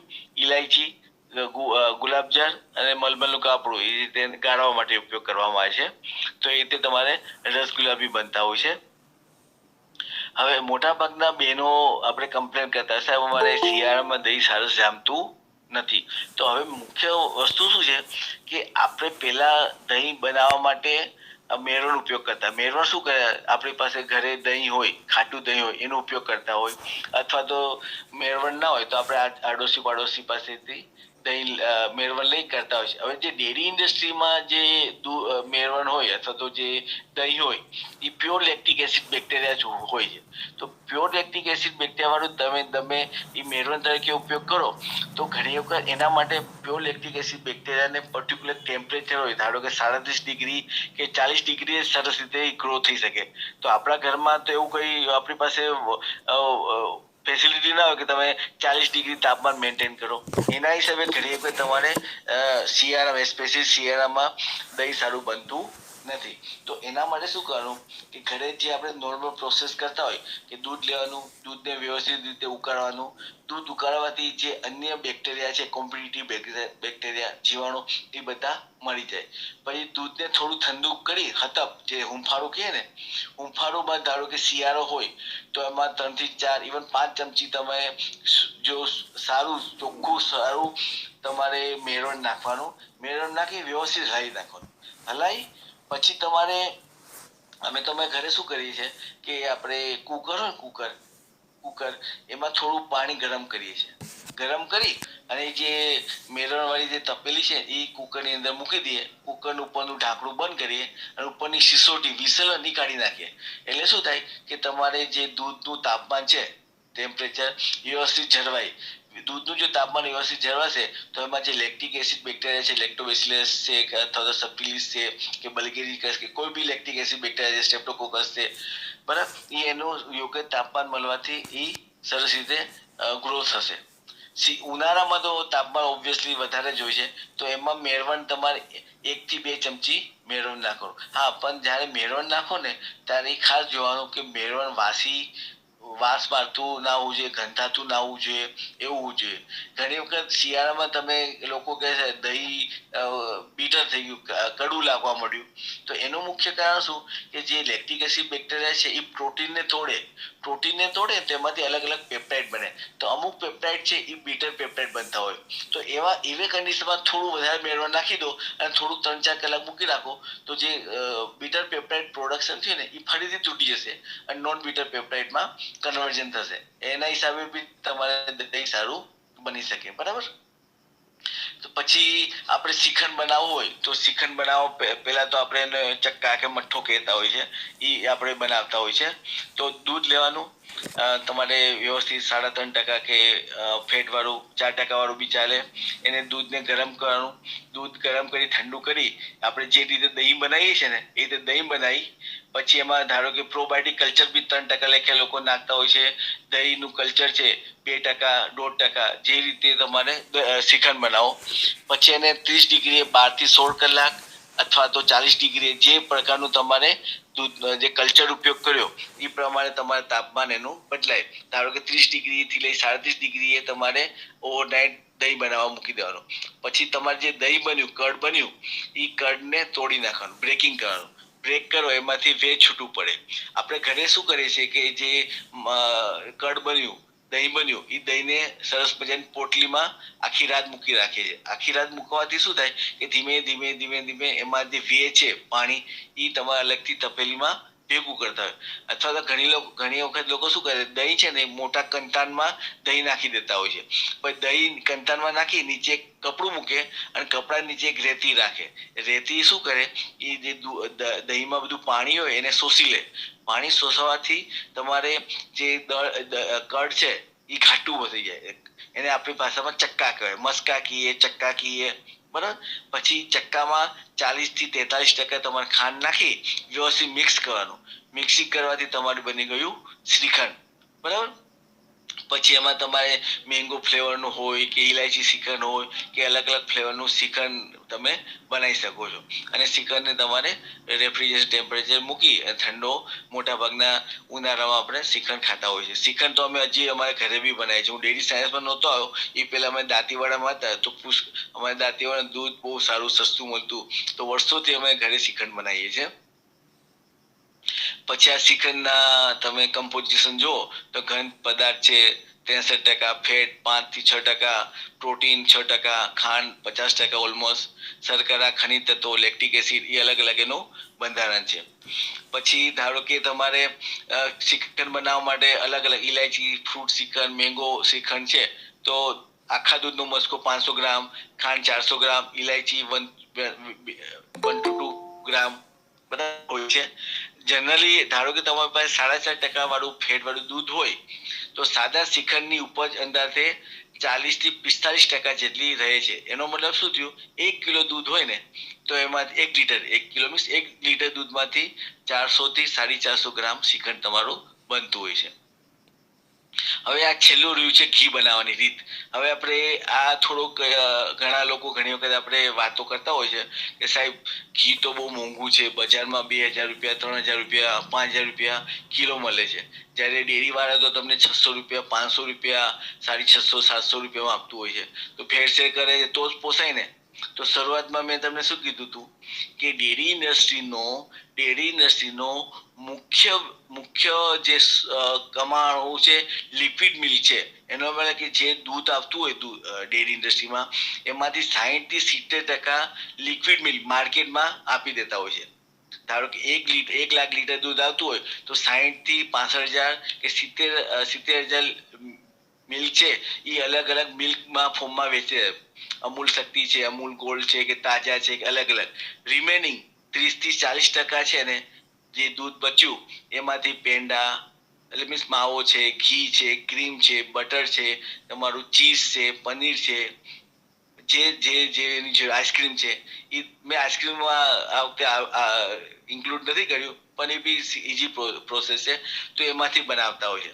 એટલે કે એમનો સાઈડ બિઝનેસ છે. મુખ્ય બિઝનેસ છે એમનો દૂધ, લિક્વિડ મિલ્ક. એટલે એ લોકોને પોસાય. એટલે ધારો કે 6% વાળું અથવા 7% વાળું દૂધ તમારે ઇન્ડસ્ટ્રીમાં આવ્યું, તો એમાંથી એ 4.5-5% વાળું દૂધ વેચે, અને રિમેનિંગ જે ફેટ વધ્યું એ અલગ અલગ એ ફેટ ભેગું કરી અને ઘી બનાવવામાં ઉપયોગ કરે, માખણ બનાવવામાં ઉપયોગ કરે, ચીઝનું દૂધ બનતું હોય સ્ટાન્ડર્ડાઇઝેશન માટે ઉપયોગ કરે છે. તો ઘી બનાવવામાં આમ 4 રીતો છે. દેશી પદ્ધતિ કે જે આપણે મોટા ભાગના આપણા ઘરે લોકો કરતા હોય છે. બીજી ડાયરેક્ટ ક્રીમ પદ્ધતિ, ક્રીમરી બટર પદ્ધતિ જે ડેરી ઇન્ડસ્ટ્રીમાં ઉપયોગ કરે છે. અને બીજું છે ચોથું છે પૂર્વ સ્તરીય, એટલે કે અલગ અલગ લેયર હોય અથવા ત્રિસ્તરીય પદ્ધતિ. એનું અહીંયા ચર્ચા કરીશ. ધારો કે મિલ્ક છે, બરાબર, તો એમાંથી તમે તળ કાઢી નાખો. આપણે ઘરે શું કરતા હોય છે, બે ત્રણ રીતે દૂધ ઘી બનાવતા લોકો. દૂધ લે, દૂધની અંદર મેળવણ નાખે, દહીં બનાવે, દહીંને વલોઈ નાખે, વલોઈ માખણ બનાવે અને એમાંથી ઘી બનાવે. અથવા તો લોકો શું કરે, દૂધ હોય, દૂધને ગરમ કરે, દૂધને ગરમ કરવાથી તર છે, 1 દિવસ 2 દિવસ 3 4 5 6 દિવસની તર ભેગી કરે. એ તરને તમે એમાં મેળવણ નાખો, મેળવણ નાખી બીજા દિવસે વલોવો તો માખણ બને, માખણમાંથી ઘી બને. અથવા ઘણા લોકો શું કરે કે દૂધ લે, દૂધને ગરમ કરે, મલાઈ કાઢે, 1 દિવસ 2 3 4 5 દિવસની ભેગી કરે અને ક્રીમને ડાયરેક્ટ ગરમ કરે. તો અલગ અલગ પદ્ધતિથી તમારે ઘી બની શકે. આપણે દેશી મેથડ વાત કરીએ તો આપણે ફર્મેન્ટેશન કરે, દહીં બનાવે, ચટણી એટલે વલોઈએ, અને બધું દેશી માખણ, દેશી બટર મેખર. બીજું પ્રી-સ્ટેરિફિકેશન, એટલે કે તમારે ધારો કે તમે દૂધ લીધું, દૂધને એમાંથી ક્રીમ બનાવ્યું, ક્રીમને ગરમ કર્યો અથવા તો ઘી બની ગયું. પછી જે પાણીનો ભાગ છે ને એ તમારે મૂકી રાખો ને, તો પાણીનો ભાગ તમારે ધીમે ધીમે નીચે સેટલ થઈ. પ્રી-સ્ટેરિફિકેશન હું આગળ પાછળ સમજાવું છું તમને ડિટેલમાં. પહેલા દેશી મેથડની વાત કરીએ તો દેશી પદ્ધતિમાં શું કરીએ છીએ આપણે, દૂધ લીધું, દૂધને ગરમ કર્યું.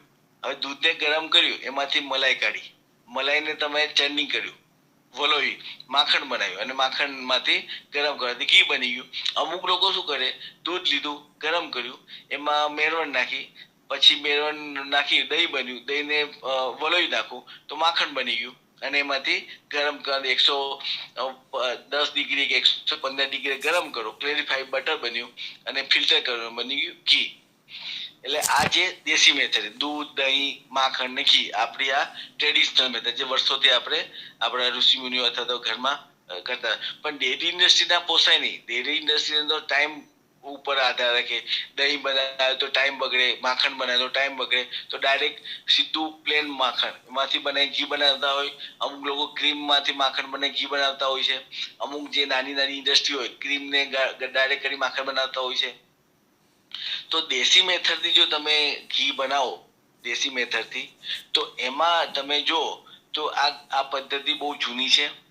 એમાં લગભગ શું કરતા હોય છે કે આ પદ્ધતિથી 75 થી 85% તમારે ચરબીની પુનઃપ્રાપ્તિ થાય. દેશી મેથડથી જો તમે ઘી બનાવો તો 75 to 85% જ તમારે બને. અને આમાં તમારે જે ચૂલામાં અથવા તો જે ગેસ ઉપયોગ કરતા હોય તો એમાં બળતણ વધારે જરૂર પડે, એમાં વધારે તમે હીટની જરૂર પડે. તો એનર્જી કન્ઝપ્શન થોડું રિલેટિવલી વધારે આમાં જોવા મળે, કારણ કે એમાં પાણીનો ભાગ વધારે હોય. પાણીનો ભાગ તમે ઉડાડવા માટે વધારે એનર્જીની જરૂર પડે, વધારે બળતણની જરૂર પડે. એટલે કે ઇન્ડસ્ટ્રીમાં આ લોકો આવું કરતા નથી. ડાયરેક્ટ ક્રીમ પદ્ધતિ, એક પહેલી રહી દેશી, બીજી રહી ડાયરેક્ટ ક્રીમ પદ્ધતિ. એમાં મિલ્ક લીધું, ગરમ કર્યું, ગરમ કરવાથી એમાં ક્રીમ સેપરેટરમાં ક્રીમ કાઢ્યું, ક્રીમમાં 60 થી 70% ફેટ કાઢે. એમાં ઘી બોલે, એમાં ઘીને ગરમ કરે 114 ડિગ્રીએ. ગરમ કર્યા પછી ક્લેરિફાઈ ફેટને દૂર કરે, કર્ડ પાર્ટિકલ કે આપણે ઘી રેસિડ્યુ કહે ને બગડી, એ બધું દૂર કરી ફિલ્ટર કરીને આ બની ગયું ઘી. બરાબર. તો આમાં તમે જો તો ડાયરેક્ટ ક્રીમમાં આ ક્રીમ સેપરેટર છે. તો પેલા એમાંથી મલાઈ કાઢે, એમાંથી 60 થી 70% ક્રીમ લે. એ ક્રીમને 114 ડિગ્રીએ 115 ડિગ્રી ગરમ કરે, ગરમ કરી અને પછી એમાંથી જે પાણીનો ભાગ કાઢી અને તમારું બની ગયું ઘી. તો આ પદ્ધતિ તમે ઘી બનાવો તો બી એ લોકો એમાં બ્રાઉન કલરનું બી હોય છે અને એનો સ્વાદ બી રિયલી સારો હોય છે, પણ દેશી મેથડ થી કોઈ ટક્કર મારી શકે નહીં. તો આ ઘીમાં તમે જો તો એમાં 60 થી 80% ફેટ છે, ક્રીમ ભલામણ કરવામાં આવેલું છે. એનું એક મર્યાદા શું છે, એનું લિમિટેશન, ભેજને દૂર કરવા માટે લાંબો સમય સુધી ગરમ કરવું પડે. ક્રીમમાં સિરમ સોલિડ એમાં વધારાને કારણે તમારો ક્રીમમાંથી જો તમે ડાયરેક્ટ ક્રીમમાંથી ઘી બનાવો તો એ વધારે પ્રકારનું કેરેમલાઇઝ તમારે વધારે પડતું બળેલું જોવા મળશે, ઘીના અવશેષો વધારે જોવા મળશે, ઘી રેસિડ્યુ. 4 થી 6% ઘીના અવશેષો અને હેન્ડલિંગ કામગીરી દરમિયાન માખણમાં ફેટનું બી નુકસાન થાય, એટલે કે તમારા ઘી રેસિડ્યુમાં ઘી ચોટી જાય તો એનાથી 4 થી 6% જે ઘી છે ઉપજ છે એ તમારી ઓછી મળે. તો એક આ ડ્રોબેક છે એનો. ક્રીમરી બટર એટલે કે તમારે માખણમાંથી ઘી બનાવવાનું. તો મિલ્ક લેવાનું, ગરમ કરવાનું, ક્રીમ કાઢવાની. ક્રીમ ધારો કે 38 થી 40% વાળી ક્રીમ હોય એને ગરમ કરી કુલ કરી અને ચર્નિંગ કરવાનું. ચર્નિંગ કરવાથી એને વલોવાનું. માખણ બની ગયું. માખણને ગરમ કરો તો 114 કે 115 ડિગ્રીએ તો, અને પછી ગરમ કરી ક્લેરિફાય કરી અને ફિલ્ટર કરવાનું, ગાળી દેવાનું, બની ગયું ઘી. તો આ તમારું ક્રીમરી બટર મેટર જે મોટા ભાગના ડેરી ઇન્ડસ્ટ્રી, આ તો મેં યલો બટર છે પણ આમાં ઉપયોગ થાય છે વ્હાઈટ બટર, જે એમાં કોઈ પ્રકારનું કલર નાખવામાં આવતું નથી. તો ક્રીમરી બટરમાં તમે જોયો તો બી એમાં બી સારું ઇન્ડસ્ટ્રીમાં મોટા ભાગના લોકો આ રીતે તમારે ઘી બનાવતા છે. જે મોટી મોટી ડેરી ઇન્ડસ્ટ્રી છે એ સીધું માખણને ગરમ કરી એમાંથી ઘી બનાવે, દેશી મેથડથી કોઈ ઉપયોગ કરતા નથી. હવે ત્રિસ્તરીય પદ્ધતિ જુઓ તો સાદી ભાષામાં સમજાવું તો તમારે શું કરવાનું કે માખણ લેવાનું. પછી માખણને તમારે ધારો કે માખણને ગરમ કરો, 80 ડિગ્રીએ ગરમ કરી અને થોડું પીગળેલું માખણ પીગળી જાય ને એને મૂકી રાખવાનું. એ પીગળેલા માખણના કારણે શું થાય, ફેટ છે, ફેટ હંમેશા હલકું હોય એટલે ફેટ છે ચરબી એ ઉપર આવી જાય અને છાશનો ભાગ છે ને એ નીચે આવી જાય, અને ઉપર ઉપર અમુક અમુક પ્રોટીનના કણો બી ઘણી વખત જોવા મળે છે. તો 3 સ્તરીય બને, 3 તમારે સ્તર બને, લેયર, પ્રોટીનનું કણ, ફેટનો ભાગ અને છાશ. હવે શું કરશું, અહીંયા નીચે એક વાલ આપ્યો તો છાશનો ભાગ તમે કાઢી નાખો તો હવે શું રહ્યું, ખાલી ફેટ અને પ્રોટીનના કણ. તો તમારે એટલું પાણી ઉડાડવાનું એનર્જી તમારી ઓછી મળી. તો ત્રિસ્તરીય પદ્ધતિથી લોકો ઘણી વખત ઘી બનાવતા હોય છે. એ જે મોટા ભાગની ઇન્ડસ્ટ્રીમાં બી લોકો આ રીતે કરતા હોય, વિદ્યા ડેરીમાં બી અમે લોકો આ પદ્ધતિથી ઘી બનાવતા હોય છે. તો ત્રિસ્તરીય પદ્ધતિના શું ફાયદા કે છાશ જે નીચેનું સ્તર દૂર કરવાથી ભેજનું બાષ્પીભવન માટે લાંબો સમય સુધી ગરમ કરવું પડતું નથી. આ ઘી તમારે ફટાફટ બની જાય થોડાક સમયમાં. નોંધપાત્ર રીતે ઓછી માત્રામાં ઘીના અવશેષો મળે એટલે કે જે ઘી રેસિડ્યુ છે બગડી એ તમારે આમાં ત્રિસ્તરીય પદ્ધતિથી બગડી છે ઘી રેસિડ્યુ એ માત્રા એની ઓછી મળે. એમાં ઘીના અવશેષો ઓછી માત્રામાં ઘી શોષાય એટલે કે ઘી તમારે બગડી છે એમાં ઘીનો અવશેષો ત્યાં જતા રહે તો એટલું ફેટનું નુકસાન થયું ને તો થાય નહીં. એમાં ફ્રી ફેટી એસિડ FFA અને એસિડિટી નું બી ઉત્પાદન ઓછું હોય. જો તમારે ઘીમાં FFA વધારે ને તો ઘી જલ્દી બગડી જાય. આપણે દેશી મેથડથી ઘણી વખત તમે ઘી બનાવતા હોય તો હવે ફ્રી ફેટી એસિડ નું ઉત્પાદન વધારે હોય છે. ફ્રી ફેટી એસિડ એક પ્રકારનો તમારે ફેટનું વિઘટન થાય એમાંથી ગ્લિસરોલ અને ફ્રી ફેટી એસિડ બને, અને ફ્રી ફેટી એસિડ તમારે ઘીને થોડું ખાટું બનાવી દે અથવા તો ડ્યુરિંગ સ્ટોરેજ ઓક્સિડેશન થઈ જાય અને ઘી રેન્સિડ ખોરું થઈ જતું હોય છે. તો આ બધી રહી પદ્ધતિ. હવે સામાન્ય રીતે આપણે ઘી છે, ઘીની હવે ખાલી સાહેબ 5 જ મિનિટ, બહુ વાર નહીં લાગે. ઘી છે તમારે સેલ્ફ લાઈફ વધારી હોય ને તો આપણે ઘરે શું કરતા હોય છે કે જ્યારે માખણ હોય, માખણ એને મેલ્ટ કરીએ તો આની અંદર નેચરલ એન્ટીઓક્સિડન્ટ, ધારો કે તમારે સરગવાના પાન છે, કેરીની ગોટલી છે, પછી નાગરવેલનું પાન છે, પછી સરગવાના બી છે, જાંબુના ઠળિયા છે, પછી લવિંગ છે, તજ છે, મરી મસાલા જેટલા બી આપણે ઉપયોગ કરીએ છીએ એ તમે જો ઘીમાં નાખો એટલે કે માખણ ગરમ કરતી વખતે નાખો, એમાંથી ઘી બનાવો તો તમારું ઘી બગડે નહીં. ઘીની સેલ્ફ થોડી શરૂઆતમાં સારી હોય છે. તો એની એ રહ્યું આપણે એન્ટીઓક્સિડન્ટ. જે કુદરતી રીતે આપણા રસોડામાં જેટલા બી જે સ્પાઇસીસ અને મરી મસાલા છે એમાં કુદરતી રીતે એન્ટીઓક્સિડન્ટ ઘણા સારા છે. ઇવન અમે એવું રિસર્ચ કર્યું છે કે તમારે ટોમેટો હોય ને ટમેટા એનું ઉપરની સ્કીન હોય અથવા તો ટોમેટોના સીડ હોય સીડ એનું બી જો તમે ઘીમાં નાખો અથવા તો માખણમાં નાખો અને એમાંથી ઘી બનાવો તો ઘીની સેલ્ફ લાઈફ સારી થતી હોય છે. તો આ એક જસ્ટ કમ્પેરિઝન છે કે ધારો કે તમે દેશી મેથડથી ઘી બનાવો, ક્રીમરી બટરથી બનાવો, ડાયરેક્ટ ક્રીમમાંથી બનાવો અને પ્રી સ્ટેરિફિકેશનથી બનાવો તો ફેટની રિકવરી દેશીમાં ખાલી તમારે 88-90% રિકવરી મળે. ક્રીમ એટલે બટરમાંથી બનાવો તો 92% મળે, ડાયરેક્ટ ક્રીમમાંથી બનાવો તો 92% મળે, પણ પ્રી સ્ટેરિફિકેશનથી બનાવો તો સારું ફેટની રિકવરી 93% જેટલી તમારે જોવા મળે છે.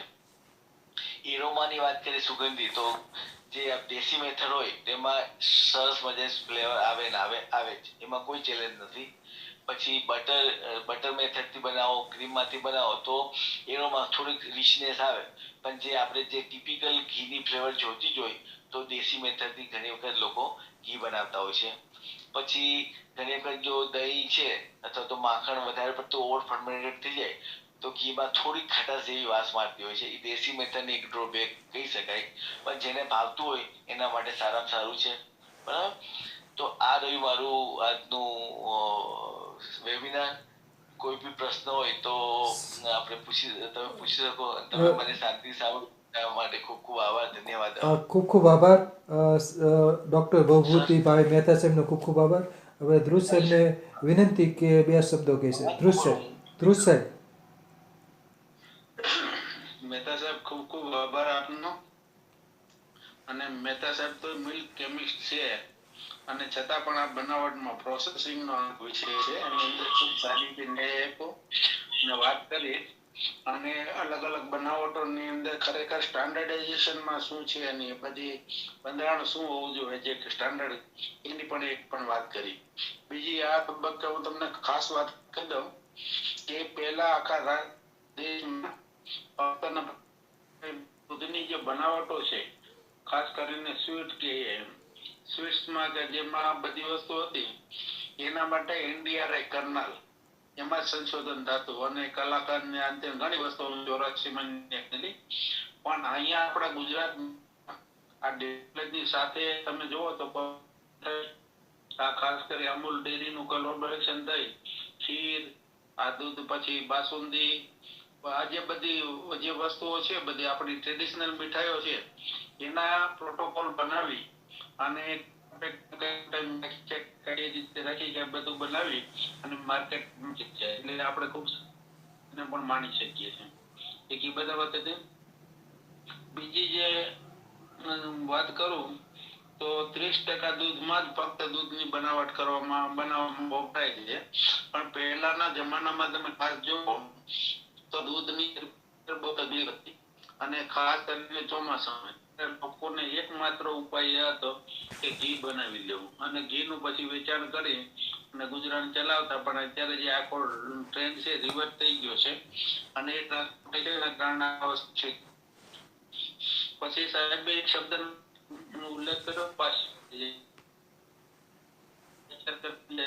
થઈ ગયા એને આ પદ્ધતિ પેલી બનાવી હતી અને ખૂબ ક્રાંતિકારી વસ્તુ હતી.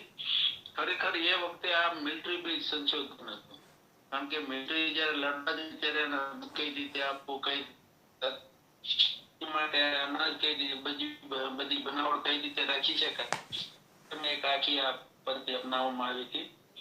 અને બીજું સાહેબે હોમોજેનાઇઝેશન ની વાત કરી.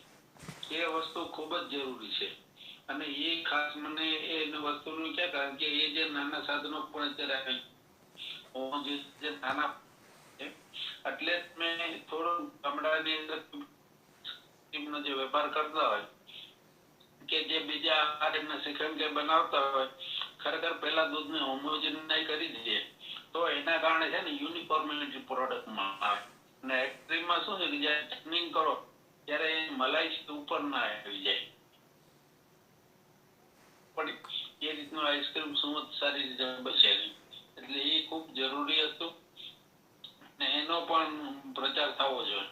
બીજી જે સાહેબે અમુક વખતે જે વાત કરી કે આ તપેલા સ્ટીલના લ્યો ના લ્યો, સ્ટીલના તપેલાની અંદર કોઈ પણ પ્રોડક્ટ બનાવો તો મોટા મોટી તકલીફ એ હોય દાજી જવાનું હોય છે. એટલે સ્ટીલમાં અત્યારે જે છે ટ્રિપલ લેયર, અત્યારે મોટા ભાગના જે આપણી પાસે વાસણો આવી ગયા એનો ઉપયોગ કરવો જોઈએ. કોઈ દિવસ બને ત્યાં સુધી તમે એલ્યુમિનિયમના વાસણને એવોઇડ કરજો. એલ્યુમિનિયમ ના આપણે ઓછું કે એમાં દાગ નહીં. એલ્યુમિનિયમ ટોક્સિસિટીના કારણે થોડાક પ્રોબ્લેમો આવતા હોય છે. એટલે સ્ટીલનું જે તમે એમાં સ્ટીલમાં જે ફૂડ ગ્રેડ સ્ટીલ આવે એનો યુઝ સારી કંપની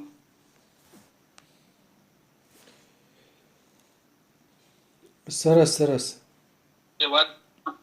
વાત કરવા માંગતો હતો ને એ આ હતું કે તમારે ઇન્ડક્શન બેઝ અને એના પણ નાના સાધનો બનાવીને એના ઉપર પણ વસ્તુ કરવું જોઈએ.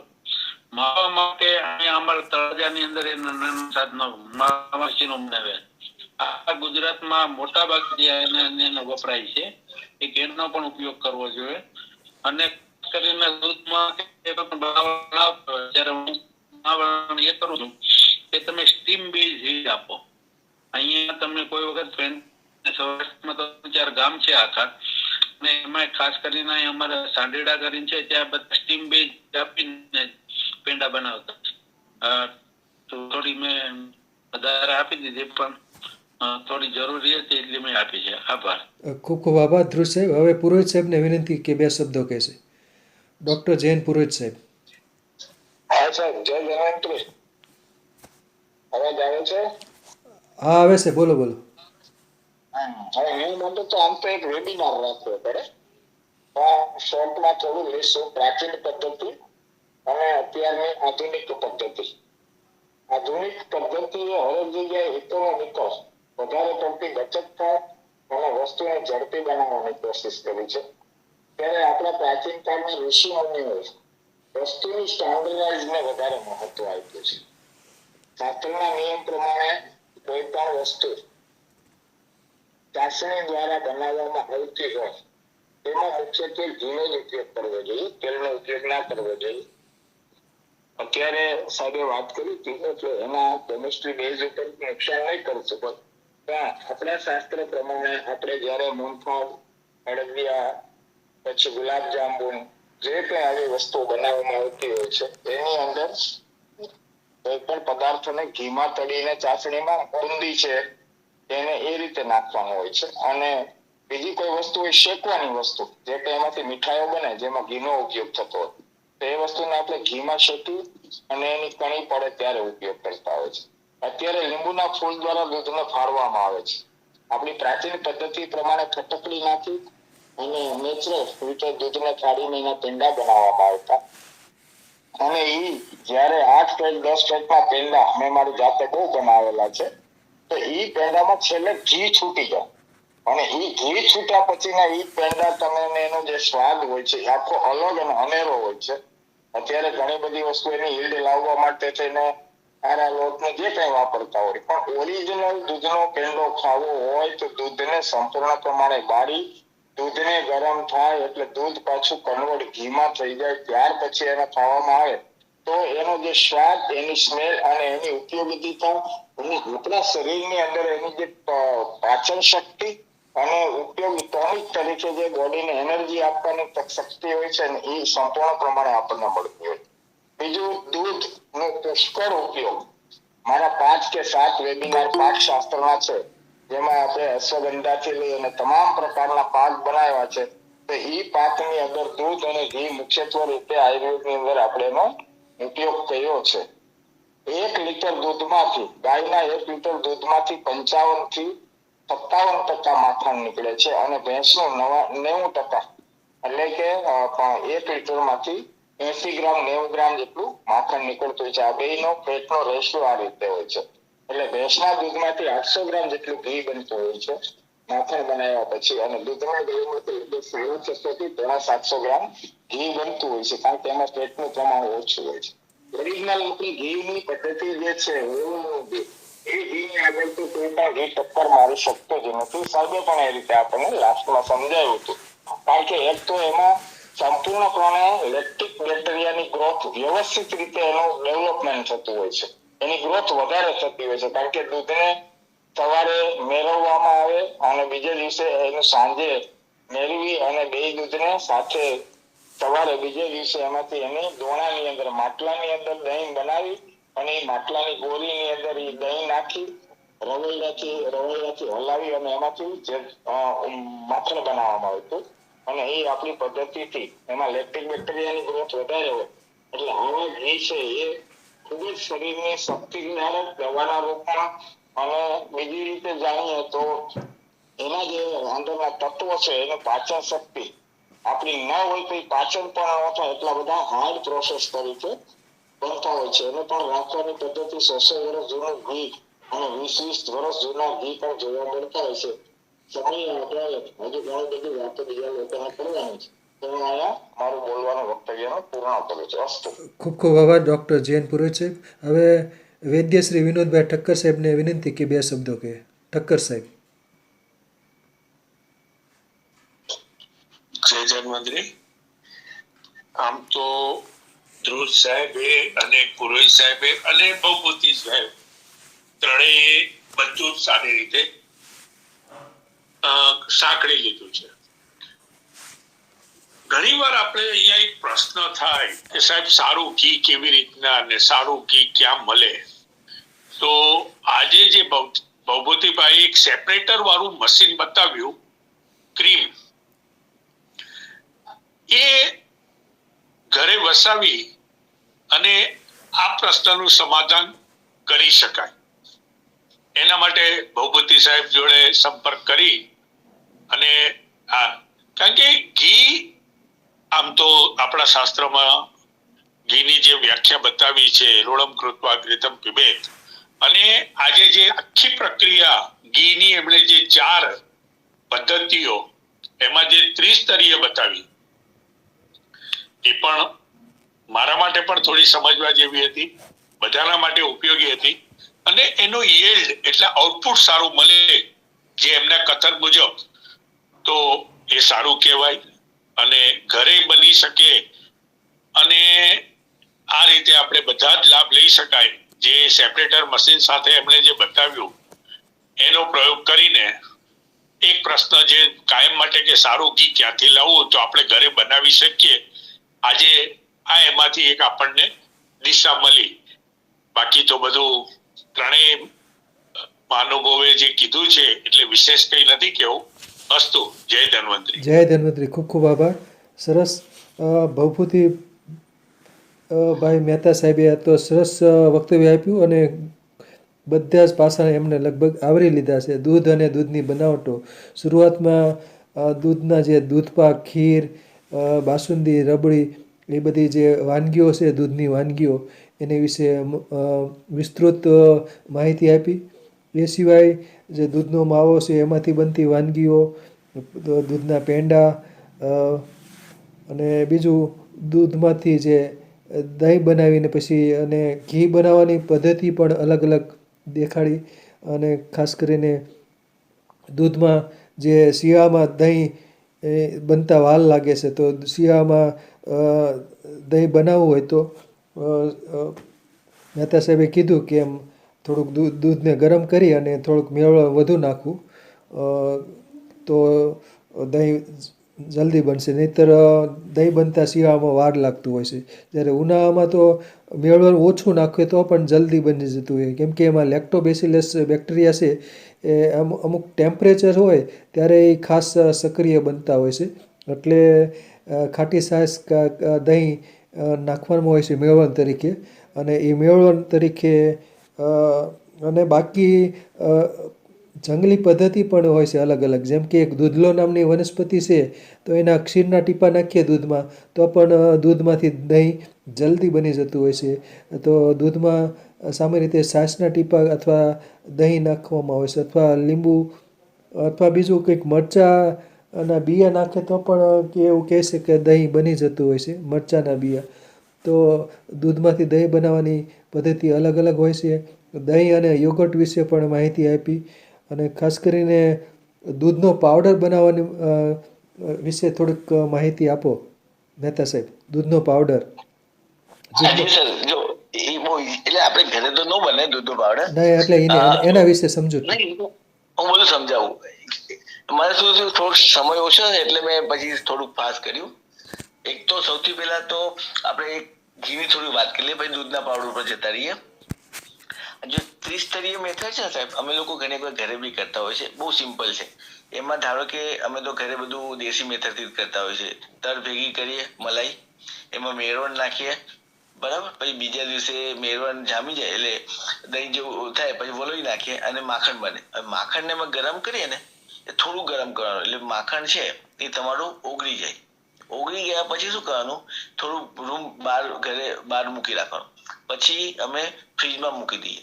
એ ફ્રીજમાં મૂકવાથી શું થાય કે ફેટ છે, ચરબી છે, આપણે ઉગળેલો ભાગ એ ફટ દઈને જામી જશે. કલાક અડધો કલાકમાં જામી જશે અને ઉપર આવી જશે. અને જે પાણીનો ભાગ છે ભારે હોય એ નીચે તળિયે બેસી જશે. પછી તપેલી અમે બહાર કાઢી નાખીએ અને આમાં વચ્ચે કાણું પાડી દઈએ અથવા સાઈડમાં કાણું પાડીએ. એટલે કે ફેટ તો તમારે જામેલું હશે એટલે એ કશું ડિસ્ટર્બ થશે નહીં, પણ અંદરનો જે પાણીનો ભાગ છે એ તો જામશે નહીં. આપણે ફ્રીજમાં એ વ્યવસ્થિત કાણું પાડી દઈએ એટલે આમ થોડુંક નિતારીએ એટલે બધું પાણીનો ભાગ નીકળી જાય. રહ્યું ખાલી તમારું ફેટનો ભાગ. અને એને ગરમ કરો એટલે તમારે બળતણની બી ઓછું જરૂર પડે અને તમારે બની ગયું ઘી. એટલે ત્રિસ્તરીય મેથડ આ રીતે કરતા હોય છે સાહેબ. ઇન્ડસ્ટ્રીમાં શું કરે, ઇન્ડસ્ટ્રીમાં મૂકી રાખે, એમાં કોઈ ફ્રીજમાં ના મૂકે. એમાં મોટા મોટા ઘી બોઇલર કહેવાય એ મૂકી રાખે કલાક, 2 કલાક, 3 કલાક, એટલે 3 લેયર બની જાય. નીચેનો લેયર ભારે હોય નીચે વાલ ખોલી અને નીચેનું બધું દૂધનો સિરમ કહેવાય અમારી ભાષામાં, એ બધું કાઢી નાખે. પણ આ મેથડમાં એક શું થાય કે તમારે જે ટિપિકલ ફ્લેવર આવવું જોઈએ ઘીની એરોમાં, એ કારણ કે પાણીનો ભાગ કાઢી નાખો તો પાણીમાં પ્રોટીન કે બીજા જે અન્ય ઘટક તત્વો હોય એ ફેટ સાથે રિએક્શન ન કરે અને એના હિસાબે તમારે જે દેશી ઘી હોય એનો કેવો સરસ મજાનો ટિપિકલ સ્મેલ આવો એ ઓછી આવી શકે. આમાં આ થઈ ગયું ત્રિસ્તરીય મેથડની વાત, બરાબર. હવે સંભળાય છે સાહેબ? હા સંભળાય છે, બોલો. હા સંભળાય છે. હવે મિલ્ક પાવડર ની વાત કરીએ ને તો મિલ્ક પાવડર શું છે, એ આખું એનું ફિઝિકલ ફોર્મ જતું રહ્યું. દૂધ છે એ સોલ્યુશન કહેવાય, દૂધ છે તરલ છે, પ્રવાહી છે. અને જ્યારે તમે પાવડર છે એ ચોકનો ભૂકો કેવો હોય, લોટ કેવો હોય એવું છે. એટલે એનો મતલબ કે ફિઝિકલી બંને અલગ છે. તો એના માટે શું કરવું પડે કે મિલ્ક પાવડર છે દૂધમાં તમારે 85 થી 86% પાણી હોય, 15 થી 16% TS ટોટલ સોલિડ હોય. એટલે મતલબ કે 85% દૂધમાં પાણી હોય. મિલ્ક પાવડરમાં રિવર્સ થઈ જાય. મિલ્ક પાવડરમાં 95% તમારે ઘન પદાર્થ હોય અને મેક્સિમમ 3 થી 5% પાણી હોય, બરાબર. એનો મતલબ શું થયું કે દૂધમાં 85% પાણી છે એ તમારે ઉડાડવું પડે અને 85% નું તમારે જરૂર પડે 5%. હવે આટલું બધું દૂધમાં પાણી છે એ ઉડાડવા માટે કેટલી બધી તમારે બળતણની જરૂર પડે, એનર્જીની જરૂર પડે. તો હવે એ લોકો શું કરે ઇન્ડસ્ટ્રીમાં કે દૂધને પેલા ખાટું કરે, એને કન્ડેન્સિંગ કહેવાય, કન્સન્ટ્રેટેડ અથવા કન્ડેન્સિંગ. એટલે દૂધમાં ઘન પદાર્થ છે 15% છે તેનું 3 ગણું એને ઘાટું કરે એટલે કે કન્ડેન્સ મિલ્ક કહેવાય. એટલે 45% ટોટલ સોલિડ થાય ને, ટોટલ સોલિડ ઘન પદાર્થો 45 થી 50 એને કન્સન્ટ્રેટ કરે. હવે કન્સન્ટ્રેશન માટે બી તમારે એનર્જીની જરૂર પડે. તો એનર્જીની જરૂર પડવા માટે તમારે વેક્યુમમાં શૂન્યાવકાશ કે વેક્યુમમાં તમારે દૂધમાંથી પાણીનો ભાગ ઉડાડે. એટલે કે દૂધનું બોઇલિંગ પોઈન્ટ જોઈએ ને તો 100.5 ડિગ્રી તાપમાને તમારું દૂધમાંથી પાણી ઉડવા માંડે. હવે તો જયારે વેક્યુમમાં કરો ને શૂન્યાવકાશમાં તો 50 થી 55 ડિગ્રીએ તમારું દૂધ ઉકળે. કેટલા? 50 થી 55 ડિગ્રી તાપમાને તમારું દૂધ ઉકળે. એ અલગ અલગ અમારે એને કેલેન્ડ્રી કહેવાય, કેલેન્ડ્રી અમારી ભાષામાં. એટલે કે દૂધ તમારું ઘાટું બનતું છે. હવે એ ઘાટા દૂધને તમે જો કદાચ પાવડર પ્લાન્ટ જોયો હશે તો 10 માળની બિલ્ડિંગ કેટલી ઊંચી હોય એટલો એને સ્પ્રે ડ્રાયર કહેવાય. સ્પ્રે ડ્રાયર એટલું મોટું શંકુ આકારનું એક સ્પ્રે ડ્રાયર કહેવાય.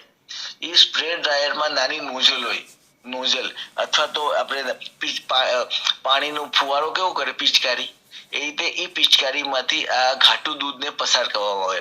એટલે કે પાણી પાણીના ફ્લો માંથી જયારે આપણે ફુવારો કરીએ તો કેવા કેવા નાના નાના બુંદ બની જાય ને એ રીતે દૂધના નાના નાના કણ બને, બુંદ બની જાય, ડ્રોપલેટ્સ. એ ડ્રોપલેટ્સ ઉપરથી ધારો કે 10મા માળથી દૂધને નીચે ફેંકે એટલે ફુવારો કરે અને સાથે સાથે 10મા માળે ગરમ હવા, એનું તાપમાન 200 ડિગ્રીની આસપાસ હોય, 150 થી 200 ડિગ્રી તાપમાન વાળી હોટ એર, ગરમ હવા, બરાબર. એ ગરમ હવાની બી ક્વોલિટી સારી જોઈએ. એ ગરમ હવા દૂધના ઇન્ડિવિડ્યુઅલ પાર્ટિકલ, નાના નાના કણો ઉપર થાય એટલે દૂધમાં જે પાણી હોય એ ઉડી જાય, પ્રવાહી હોય દૂધ એ તો નીચે 10મા માળથી નીચે પહેલા માળ સુધીમાં આવતા આવતા અને ગરમ હવાની ટચમાં આવતા આવતા દૂધ બધું પાણી ઉડી જાય, સુકાઈ જાય, બરાબર. અને નીચે આવ્યા પછી જે વધારાનું પાણી છે ને એને બીજું કેલેન્ડરિયા કહેવાય, એમાં થોડું કાઢી નાખીએ અને તમારું બની ગયું દૂધનો પાવડર. તો આ એક પ્રક્રિયા છે. એ રીતે ઘણા બધી અલગ અલગ પ્રક્રિયાથી બની શકે. તો મોટા ભાગના તમારે જે માર્કેટમાં જે દૂધ પાવડર મળે છે એ સ્પ્રે ડ્રાયર. સ્પ્રે ડ્રાયર એટલે કે હાયર ટેમ્પરેચર 220 ડિગ્રી તાપમાને ગરમ હવાની હાજરીમાં દૂધ, ઘાટા દૂધને નાના નાના કણને સુકાવવાની પ્રક્રિયાને સ્પ્રે ડ્રાયર કહેવાય. અમુક દૂધમાં અમુક તત્વો એવા હોય કે ગરમ કરવાથી એ તત્વો જતા રહે, તો એને ફ્રીઝ ડ્રાઈંગ કહેવાય. ફ્રીઝ ડ્રાઈંગ એટલે કે તમારે માઇનસ ટેમ્પરેચરે, ઓછા તાપમાને દૂધને ઘટ્ટ કરવાનું, ઘટ્ટું કરી પ્રવાહી કરી એના નાના બુંદ બનાવી એને સૂકવાનું, એટલે ફ્રીઝ ડ્રાય પાવડર મળે. પણ ફ્રીઝ ડ્રાય પાવડર થોડો મોંઘું પડે અને તમારે જે આ સ્પ્રે ડ્રાય પાવડર છે એ થોડો સસ્તો મળે. બરાબર સાહેબ? બરાબર. તો આ સરસ ઇન્ડસ્ટ્રીની વાત થઈ. સરસ સ્પ્રે સરસ ડ્રાય પાવડર. સરસ. એટલે દૂધ ચીઝની વાત કરીએ, ચીઝની હા, ચીઝની વાત ચીઝ. કર. હા, ચીઝ વિશે જણાવી દો. જો ચીઝ તો સૌથી ચીઝની છે સાહેબ 4000 કરતા બી વધારે વેરાયટી જોવા મળે છે. જે આપણે ભારતમાં જોઈએ ને તો એક પ્રોસેસ ચીઝ છે. પછી ઘણી વખત લોકો પીઝા ઉપર જે ચીઝ નાખે ખમણી અને ગરમ કરે તાતણા થાય, થ્રેડ કહેવાય, એ મોઝરેલા ચીઝ કહેવાય. પછી એક ચેડાર ચીઝ છે. પછી અમે ઘણી વખત તમે આપણે ટોમ એન્ડ જેરી સિરિયલમાં જોતા હોય, કાર્ટૂનમાં, કે ચીઝ છે એમાં વચ્ચે વચ્ચે કાણા કાણા હોય, એને એમેન્ટા અથવા પિકોલો ચીઝ કહેવાય, બરાબર. એટલે કોટેજ ચીઝ છે, બ્લુ વેન ચીઝ છે, ઘણી બધી 4000 થી વધારે વેરાયટી છે. તો સાદી ભાષામાં જો ચીઝ બનાવવું હોય તો દૂધ લેવાનું, દૂધને ગરમ કરી પછી આપણે એમાં મેળવણ નાખવાનું 1 થી 2% લેક્ટિક એસિડ બેક્ટેરિયા, એટલે દૂધનો પીએચ તમારો ઓછો થાય. પછી એમાં ઉત્સેચક એન્ઝાઇમ્સ કહેવાય, રેનેટ એન્ઝાઇમ કહેવાય, રેનેટ એન્ઝાઇમ છે ને એ બેક્ટેરિયામાંથી કાઢવામાં આવે. એ એન્ઝાઇમ તમે દૂધમાં નાખો તો દૂધ તમારું શું કહેવાય, એ જામી જાય, દૂધ જામી જાય. દૂધ જામી જાય પછી એને ચોસલા પાડવાના, કટિંગ કરવાનું અને એમાંથી વેજ છૂટું પડે, પાણી છૂટું પડે. પછી એને જે ફાટેલો ભાગ છે એને પ્રેસ કરવાનું, દબાવવાનું, બરાબર. તો દબાવવાથી વધારે પડતું એન્ઝાઇમ્સ તમારું આ બધું બધું નીકળી જાય. પછી એ જે ચીઝ ને છે ને ક્યોરિંગ કરવામાં આવે. આપણે ધારો કે કેરી છે, કેરી કાચી કેરી કેવી ખાટી લાગે, એ કેરીનો પકવો ડાબો લાગુ અઠવાડિયા 10 દિવસ પછી તો કેવું સરસ મીઠી થઈ જાય. એ રીતે ચીઝ છે ને સાહેબ, એ ચીઝ અલગ અલગ તાપમાને 1 મહિનાથી લઈને 12 મહિના સુધી, 1 મહિનાથી લઈને 12 મહિના સુધી એને ચીઝને પકાવવામાં આવે. જે 4000 વેરાયટી કીધી ને તો અમુક વેરાયટી 2 મહિને પાકી જાય, અમુક વેરાયટી 4 મહિને પાકે, અમુક વેરાયટી 6 મહિને પાકે. અલગ અલગ વેરાયટી પ્રમાણે એનું નામ પડે. તો 1 મહિનાથી લઈ 6 મહિના સુધી તમારે એ જે ચીઝ છે એને પકવવામાં આવે. એટલે તમારે 15 ડિગ્રી તાપમાને અલગ રીતે સ્ટોર રૂમમાં મૂકી રાખવામાં આવે, બરાબર. તો જે ચીઝમાં જે રેનેટ એન્ઝાઇમ છે અથવા શરૂઆતમાં જે આપણે મેળવણ નાખ્યું એ બધા બેક્ટેરિયા, એન્ઝાઇમ, ઉત્સેચક એ પ્રોટીનને તોડી નાખે એટલે તમારી ચીઝ બની ગઈ મુલાયમ, સોફ્ટ બની ગઈ, બરાબર. એ બની આપણે ચેડાર ચીઝ, જે હું જે અત્યારે શબ્દ બોલ્યો એ ચેડાર ચીઝ. પ્રોસેસ ચીઝમાં શું કરે કે આપણે ચેડાર ચીઝ છે 1 મહિનાની જૂની લે, ચેડાર ચીઝ 2 મહિનાની જૂની લે, અમુક ચીઝ 6 મહિનાની જૂની લે, અમુક ચીઝ 10 મહિનાની જૂની લે.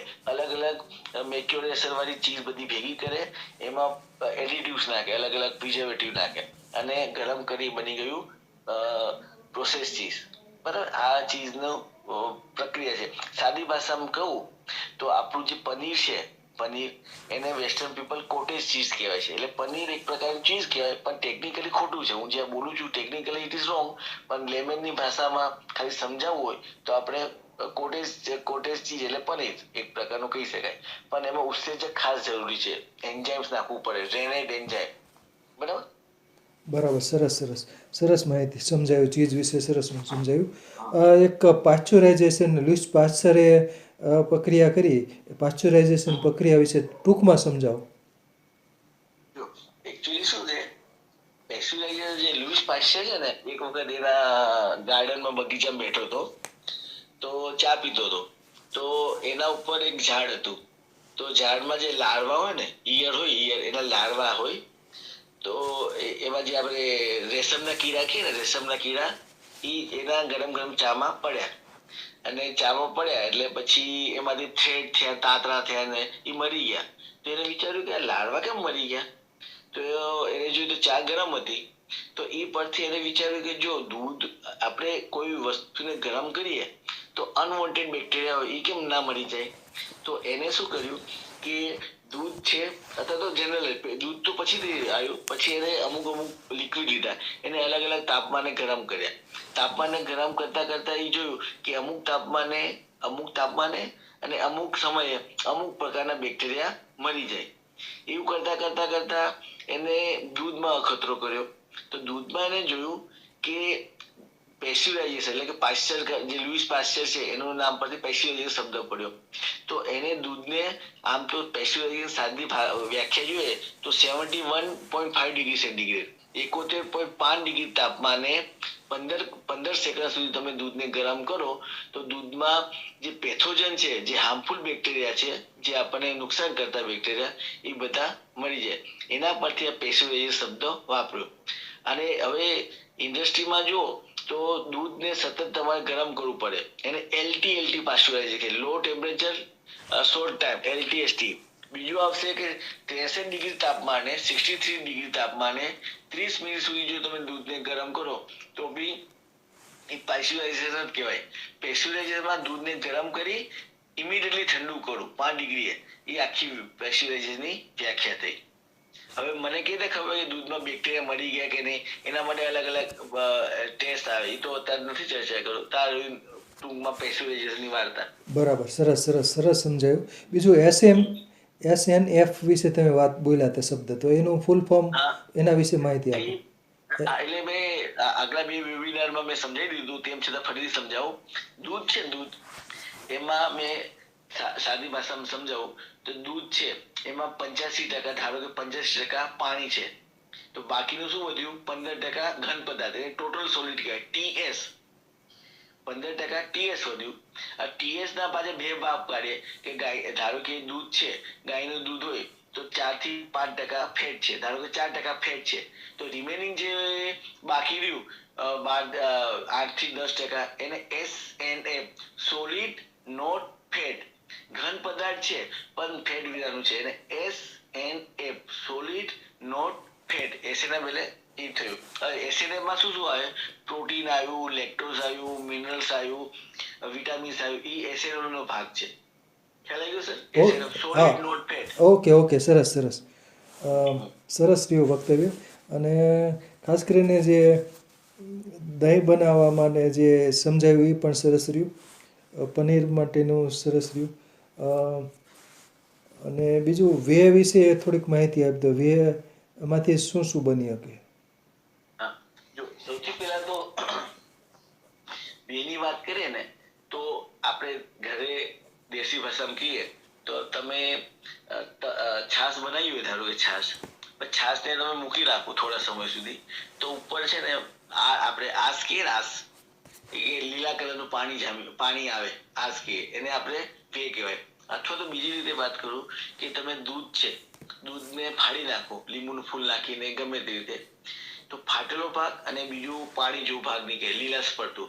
એમાં લીલાશ પડતું કેમ હોય, એમાં બિલીરુબિન અને બિલીવર્ડિન કરીને 2 પિગમેન્ટ હોય, બરાબર, રિબોફ્લેવિન હોય.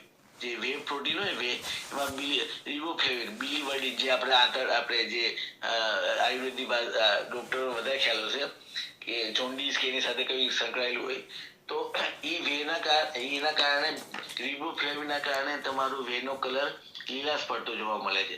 તો દૂધને ફાડી નાખ્યું તો એમાંથી જે લીલો ભાગ પ્રવાહી નીકળ્યો એને વે કહેવાય. આ વે છે એને એમાંથી વે પ્રોટીન આઇસોલેટ કે એમાં પ્રોટીનની માત્રા વધારે હોય અથવા વે પ્રોટીન કન્સન્ટ્રેટેડ બને. એ કઈ રીતે બને? જે મેં તમને પાવડર બનાવવાની કઈ રીતે પદ્ધતિ કીધી એ રીતે જ એમાં બને. પણ એમાં શું ફાયદો છે?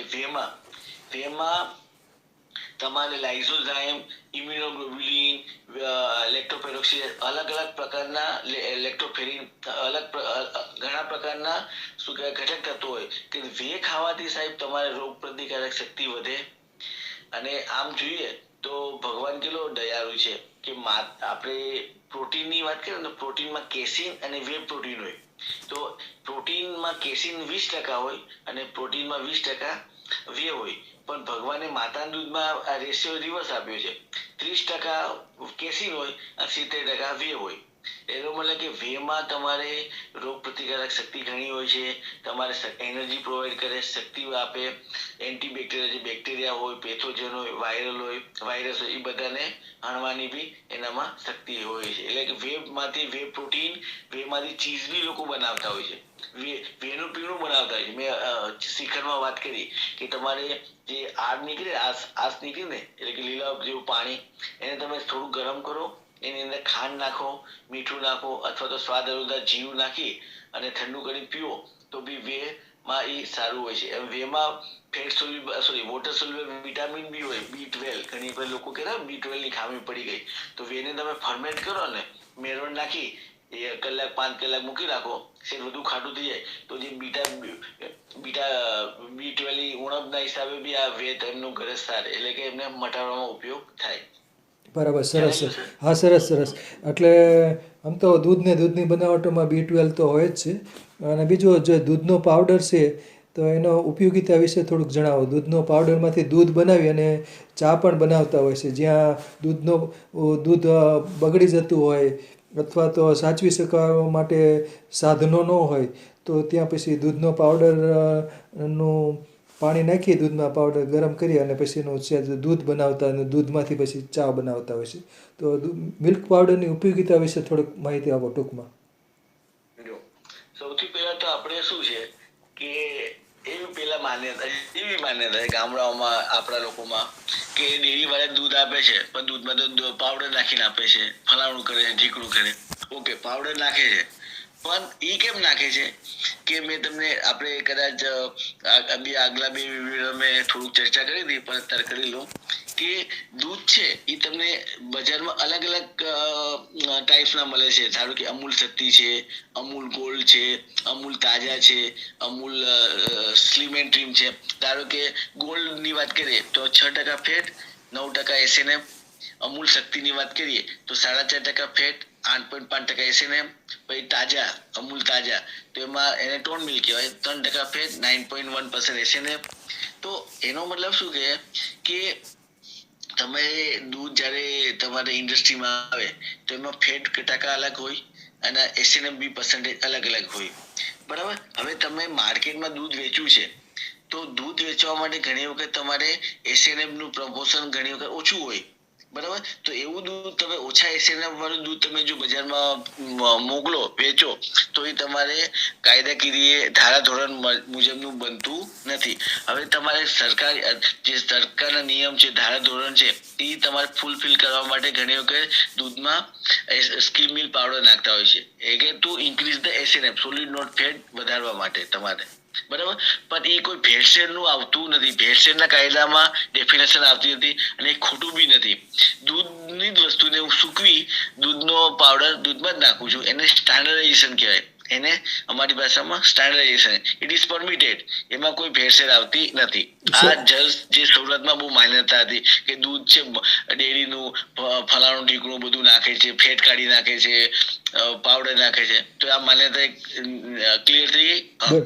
દૂધના પાવડરની બનાવટની વાત કરીએ તો તમે કીધું કે જ્યાં દૂધની સ્કેરસિટી હોય, ધારો કે તમે આસામ બાજુ જાઓ, મોટા હિલ સ્ટેશન બાજુ જાઓ જ્યાં તમારે દૂધ બહુ ઓછું મળે, અથવા તો મોટા મોટા મિલિટરી વાળા હોય, આપણા સૈનિકો હોય, એ તો ગમે ત્યાં લડવા જતા હોય, સિયાચીન કે ત્યાં રાઉન્ડ થઈ જાય, તમે ટેમ્પરેચર જો તો ઓછી માત્રામાં હોય, તો એવા લોકોને દૂધ જોઈએ તો દૂધનું અવેજીમાં દૂધનો પાવડર ઉપયોગ કરે. દૂધ છે એ તો બલ્કી છે, દૂધ તો બગડી જાય તમારું.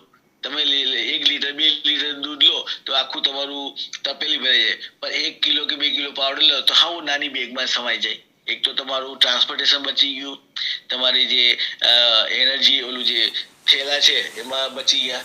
તો પછી દૂધમાં ઉગાડી, પાણીમાં ઉગાડી તમે દૂધ પી શકો, કોફી બી બનાવી શકો. પછી જે દૂધનો પાવડર છે ને એ તમારે ધારો કે ફોર એક્ઝામ્પલ આઈસ્ક્રીમ ઇન્ડસ્ટ્રી છે, આઈસ્ક્રીમ બનાવવામાં આવે દૂધનો પાવડર નાખવામાં આવે છે. બેકરી ઇન્ડસ્ટ્રી છે, બેકરી બિસ્કિટ છે, ધારો કે પાર્લેજી બિસ્કિટ છે કે કોઈ બી નામાંકિન બિસ્કિટ છે, એ લોકો એના ટોટલ સોલિડ વધારવા માટે બી દૂધનો પાવડરનો ઉપયોગ કરતા હોય છે. બરાબર. પછી યોગર્ટ બનાવવામાં, ચીઝ બનાવવામાં, સ્ટાર્ટાઇઝેશન કરવા માટે દૂધનો પાવડરનો ઉપયોગ થતો હોય છે. વાહ વાહ, સરસ સરસ સરસ. હવે એક આપણે દૂધ ગાય તાજી, કોઈ ગાય કે ભેંસ તાજી વિયાણી હોય તો એનું ખીરું હોય તો એની બળી બનાવવામાં આવશે, એના વિશે માહિતી આપો. દૂધની બળી બનાવવામાં આવશે. એ દૂધની બળીનું સર ઓલરેડી મેં આગલા 2 વેબિનારમાં કહી દીધું હતું, તેમ છતાં ફરીથી રિપીટ કરી દઉં. હવે જો તમને લાગશે જ્યારે ગાય વિયાય તો ભેંસ વિયાય તો એનું દૂધ તમે જોશો ને તો ઘાટું પીરાશ પડતું હોય છે, સ્લાઇટલી બીટર છે, કડવાશ લાગે છે. બરાબર. પણ એમાં શું હોય છે કે એમાં વે પ્રોટીનની માત્રા વધારે હોય છે. તો જેમાં વે પ્રોટીનની માત્રા વધારે એવા દૂધને તમે ગરમ કરો તો દૂધ ગરમ કરતા ફાટી જાય. પછી 72 કલાક પછી, 3 દિવસ પછી, 2, 3, 4 દિવસ પછી વે પ્રોટીનની માત્રા ઓછી થઈ જાય અને કેસીની માત્રા વધી જાય. બરાબર. હવે શું હોય છે કે જે એને કોલેસ્ટ્રોલ મિલ્ક કહેવાય, ખરાટું બગડું. બરાબર. જે ખરાટું હોય એટલે જે કોલેસ્ટ્રોલ મિલ્ક હોય એમાં વે પ્રોટીનની માત્રા વધારે હોય. કેમ?